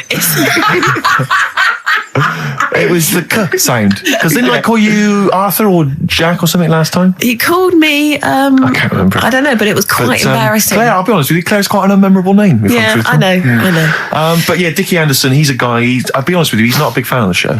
But Is he's, he not? well, we're getting to winning round. He says, dear Ricky, the more disappointing your show becomes, the more I seem to look forward to it. Now I see your face plastered across London. Is your show some sort of curse put on me by an old gypsy woman I've annoyed? Good point, Dickie. But Dickers. but Randers, as I call it. Yeah. He can't listen now. I know what he's doing. Yeah. He's tucked him in. He's backing into the fire as we speak, and he wants to roast them until they spit. Oh dear. Thanks for listening, Anders. It's a Merry Christmas to you and Happy New Year. And as you know, you got a lot to look forward to because our first hour is always the best. That's exactly. So you're going to be loving it till 3, cockers. Oh dear. What should we play? Well, this is I every so often I get sent a CD by a friend of mine, Harry, who just sorts me out with tunes that I may have missed. That's such a good idea. It is a great idea, and this is one that I think it came out this year. It's a Teenage Fan Club, and they teamed up with Jad Fair, and I think it's a mixed bag, the album apparently. But this is one of the good tunes on it. Near to you. Last message from Anders, I suspect, for the day. He says, "I've just roasted my chestnuts over an open fire. It's a lot more enjoyable than listening to your show." He's pretty snappy, is Anders. Yeah, you know, he keeps them coming. You know. It's a shame that, that we sort of couldn't sort of maybe meet up with him and try and persuade him that, he should come over to our side rather than, come over to the side. Exactly. Yeah, come over to this side. I think we've got him though, because Do you think so? Yeah, apparently they did this survey in America. People who loved Howard Stern listened to an average of like an hour and a half a week, and people who hated him listened 2.5 hours a week. Yeah, exactly. So I think he's probably more faithful a listener, yes, than some of the people that quite like us. Exactly. Yeah. You know what I mean? He's got to listen. I'm the same with some people. I've got to listen to things that I just think are awful. I can't. It's compulsive viewing. So I don't care if people listen to us because they hate us or like us. No, indeed, as long as they're listening. I was on the as long as they're spending money on the advertisers. Other day. Yeah. Hey, I should just point out, because it's Christmas time, we've had an email from Dickie Anderson. Oh, Dickers. RA is, he's I suppose he's a long-time listener. Yeah. And he emails us most weeks. Ricky, if, as I suspect, I'm your only listener, I wouldn't bother with your show today, as I've got to attend some family Christmas nonsense at Auntie Marion's house. That's from Dickie Anderson, and he's good because considering he hates the show and everything we stand for, he does take the time to email every week. That counts to advertisers. Yeah, I think we've got a lot like him. Oasis, Supersonic, still good, still as good as ever. Still good on XFM 104.9. Ricky Gervais, Steve Merchant, Karl Pilkington. Do be pleased, Rick. Go on. Ricky Anderson has emailed him. Dickers, Danderson. Oh, yeah, what are you doing, Dindo? He's probably our biggest fan. Diddler, you little diddler. Exactly. He has emailed in as ever. Ricky, your show fascinates me. How do you maintain such levels of senseless drivel? That's from Randy Anders. Little diddle dodders. Oh. So thanks again, Dudley. Yep. Well done. He's that's great. I get a buzz. I was disappointed last week where he didn't. Ask him why he's didn't. He didn't respond last week. No, it's a shame. Probably busy. I don't believe he had something better to do. Well, I would have thought so. I can't believe that of anyone when you've got this sort of level, exactly, intense chat. You mentioned earlier when we had our regular email from Dickie Anderson. Yeah. Randers, as I call him. Dandy son. Yeah. You mentioned it because we didn't get anything from him last week. We didn't get anything from him last week. Anyway, he's obviously listening, Rich, because he's emailed in to explain his absence. Dear Ricky, sorry for not tuning in last week, only I was in HMV returning the 14 copies of The Office I got for Christmas. That's from Randers. So, he's explained himself. Oh, he's excused himself. Oh, Anders, we should get him on one day. Yeah. Because people always say to me, like, Ricky seems a bit obnoxious. Who says that? No, they say, no. Who comes up to you and just says that? The guy on the tube did it. I swear to God, he came up. He said I was watching an interview with Ricky. He said he's not a nice piece of work. I went, he said, no, I've got friends like that. And it's like they're always talking. They're a bit irritating, and you sort of let them off because they're your mates. But I was going, well, hang on a minute. He went, two things. It's sort of my job talking and being interviewed. Essentially, you do have to talk. Yeah. So about yourself. If that's his only criticism, then I'm not too bad. No, he didn't think you were funny either. In fact, he had a whole list. I say a list, a petition. It wasn't Dickie Anderson, was it? It wasn't Richard Anderson. I hope he's listening. He's our biggest fan. I'll tell you what, Mock Turtles need a remix by Fatboy Slim, don't they? Mock Turtles? It's a great tune, but I'd love to hear it remixed. Yeah. Supergrass, Seen the Light, XFM 104.9. We're a little bit worried. We might have a technical hitch here. We've had no emails, and usually we get loads and loads. So we're worried it's us. Can someone send an email? Just a test email. Yeah, but we won't know if they have or not. They might just be ignoring us. No one might be listening, Steve, so this isn't proof. I guarantee there's at least one person who would send an email. Maybe if Dickie Anderson's listening, he could do it for us. Anders, do Anders. us a favour for all the pleasure we've given you over the last few years. Ricky.gervais@xfm.co.uk. If you haven't heard the Rockbusters, might as well give them out. Well, let's check the emails working before we do Yeah, that. otherwise it's a complete... This whole show has been a sham and a farce and a waste of time. Well, I think they can take that as read. Boys are back in town. Thin Lizzy, what a classic. Beautiful. Carl, should that be our anthem, me, you and Steve, eh? Eh? Yeah? Can I just get a couple of bits of admin out of the way? Go on. I've had an email from Peter Goff. He has said, where is Richard Anderson? Where is He only Dickers? tunes in to listen to him. Where's and it's absolutely Dickley? fair Where's enough. little Dicky Docker? Little Dickie Anders has not emailed in. If you don't listen normally, Anders is our biggest fan. Normally He he's got loves some- us. I just absolutely But he's thinks the normally world got of... a little bit of constructive criticism, Oh, which well, we always he's appreciate. not- yeah, we're open to that. Sure, sure, Exactly. sure. So- I'm gonna shove this up your... So if Dickie Anders is listening, then he might want to get in touch. Can I just say before we play a record that we've had an email from Dickie Anderson. Dickers! Richard Anderson. Oh, Dickster, you Dicky Docky Dido, are ya? If you're a new listener, then you won't have come across Richard before, but He loves the show. He's our biggest fan. He's a bit of a... And he loves the show. He tapes it and listens back to it 4 or 5 times. But the great thing about him is he's not afraid to offer a bit of constructive criticism. Oh, well, go on, what's he said? What's he said? Well, all I'm going to say to you is he said, is it true that companies are now getting rid of hold music and are instead using your show to irritate their customers while they're waiting on the phone?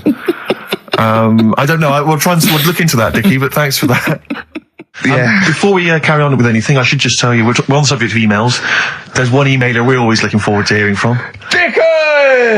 Richie Anderson! Dicky Docky Do! Richard Anderson, thanks for emailing. He's And, my biggest fan. he's now. one of the biggest he fans. Absolutely loves me. but not afraid to offer some constructive criticism. Go on, That's what's the he great said? thing about Dickie. And from Anders this week, he says, Ricky, I'm lazy, I talk nonsense, I'm badly organised, and I believe in ghosts. Can I have a job working on your show?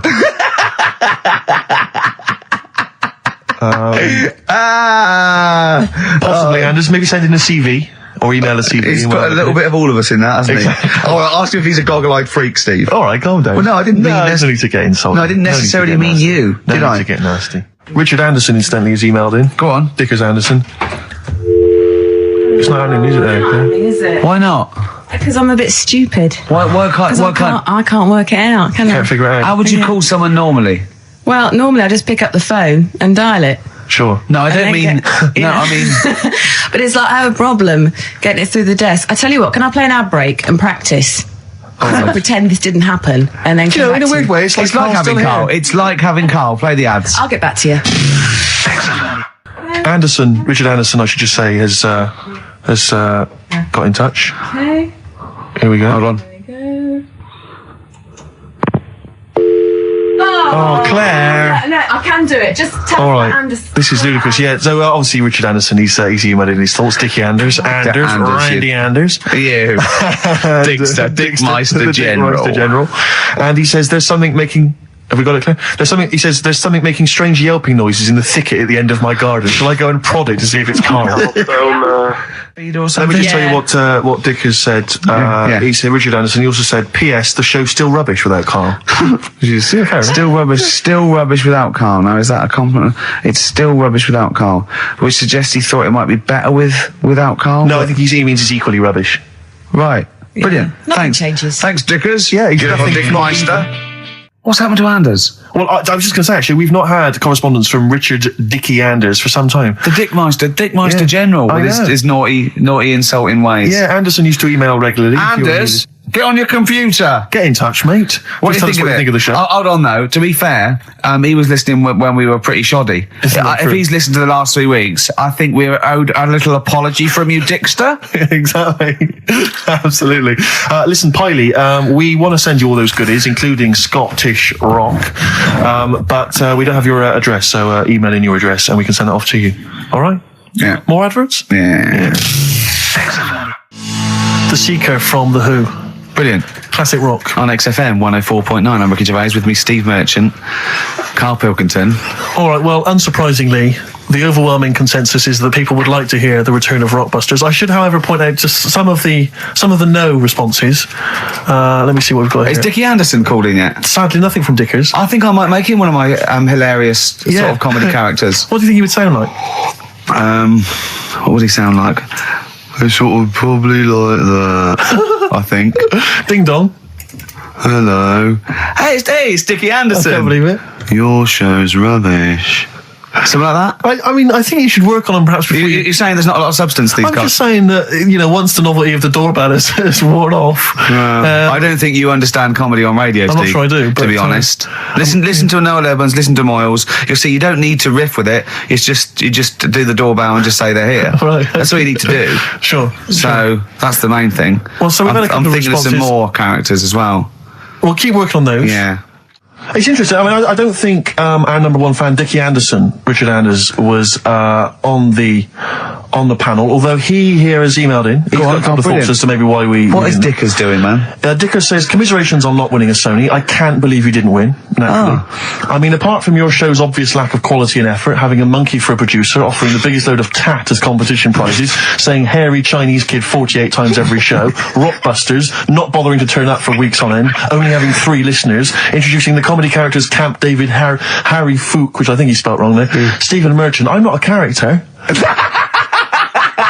Apart from insulting every race, religion, and sexual orientation, bickering like schoolgirls. We haven't done everyone yet. We have not insulted everyone yet. There's loads to go. Despite the fact you generally bring misery into the lives of anyone who listens, I thought you were surefire winners. Better luck next year. Well, I mean, a couple of constructive, criticisms there, but generally, I still can't nail it. Was he on the panel? Well, I don't think so. Well, he's a fan, so. Yeah. Well, no, he's clearly a fan. I mean, he obviously loves the show. He has hit the nail on the head. Oh. Which. Yeah. But, by the way, Red Hot Chili Peppers on XFM 104.9. So, a few more shows. And I hope Sony are happy. They should encourage. We've only been radio, a couple of years. Exactly. You encourage young talent like you. Yeah. Instead of giving it to Radio 1 and Radio 2 and... The old war horses. We just had a quick email. I wonder if you could answer this. It's James from NW1. He says, Ricky, is Karl going to be on this week's show? Please let me know, as I may listen if he's not. Sadly, he is here. I mean, people are already turning against you, Karl, because they've seen what's happened. Yeah. I think they've probably realised that I think we gave him too much. I think we've got a spoiled sort of kid in our hands. It's sort of like, we knew how bad he was, but we were trying to sort of bring him out of his shell a little bit. Yeah.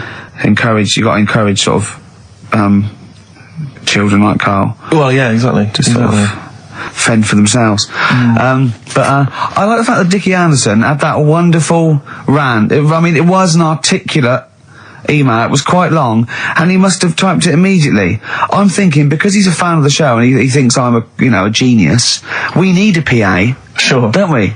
Yeah. Do you reckon he'd come and work for us? Well, he can't be any worse than what we've already got.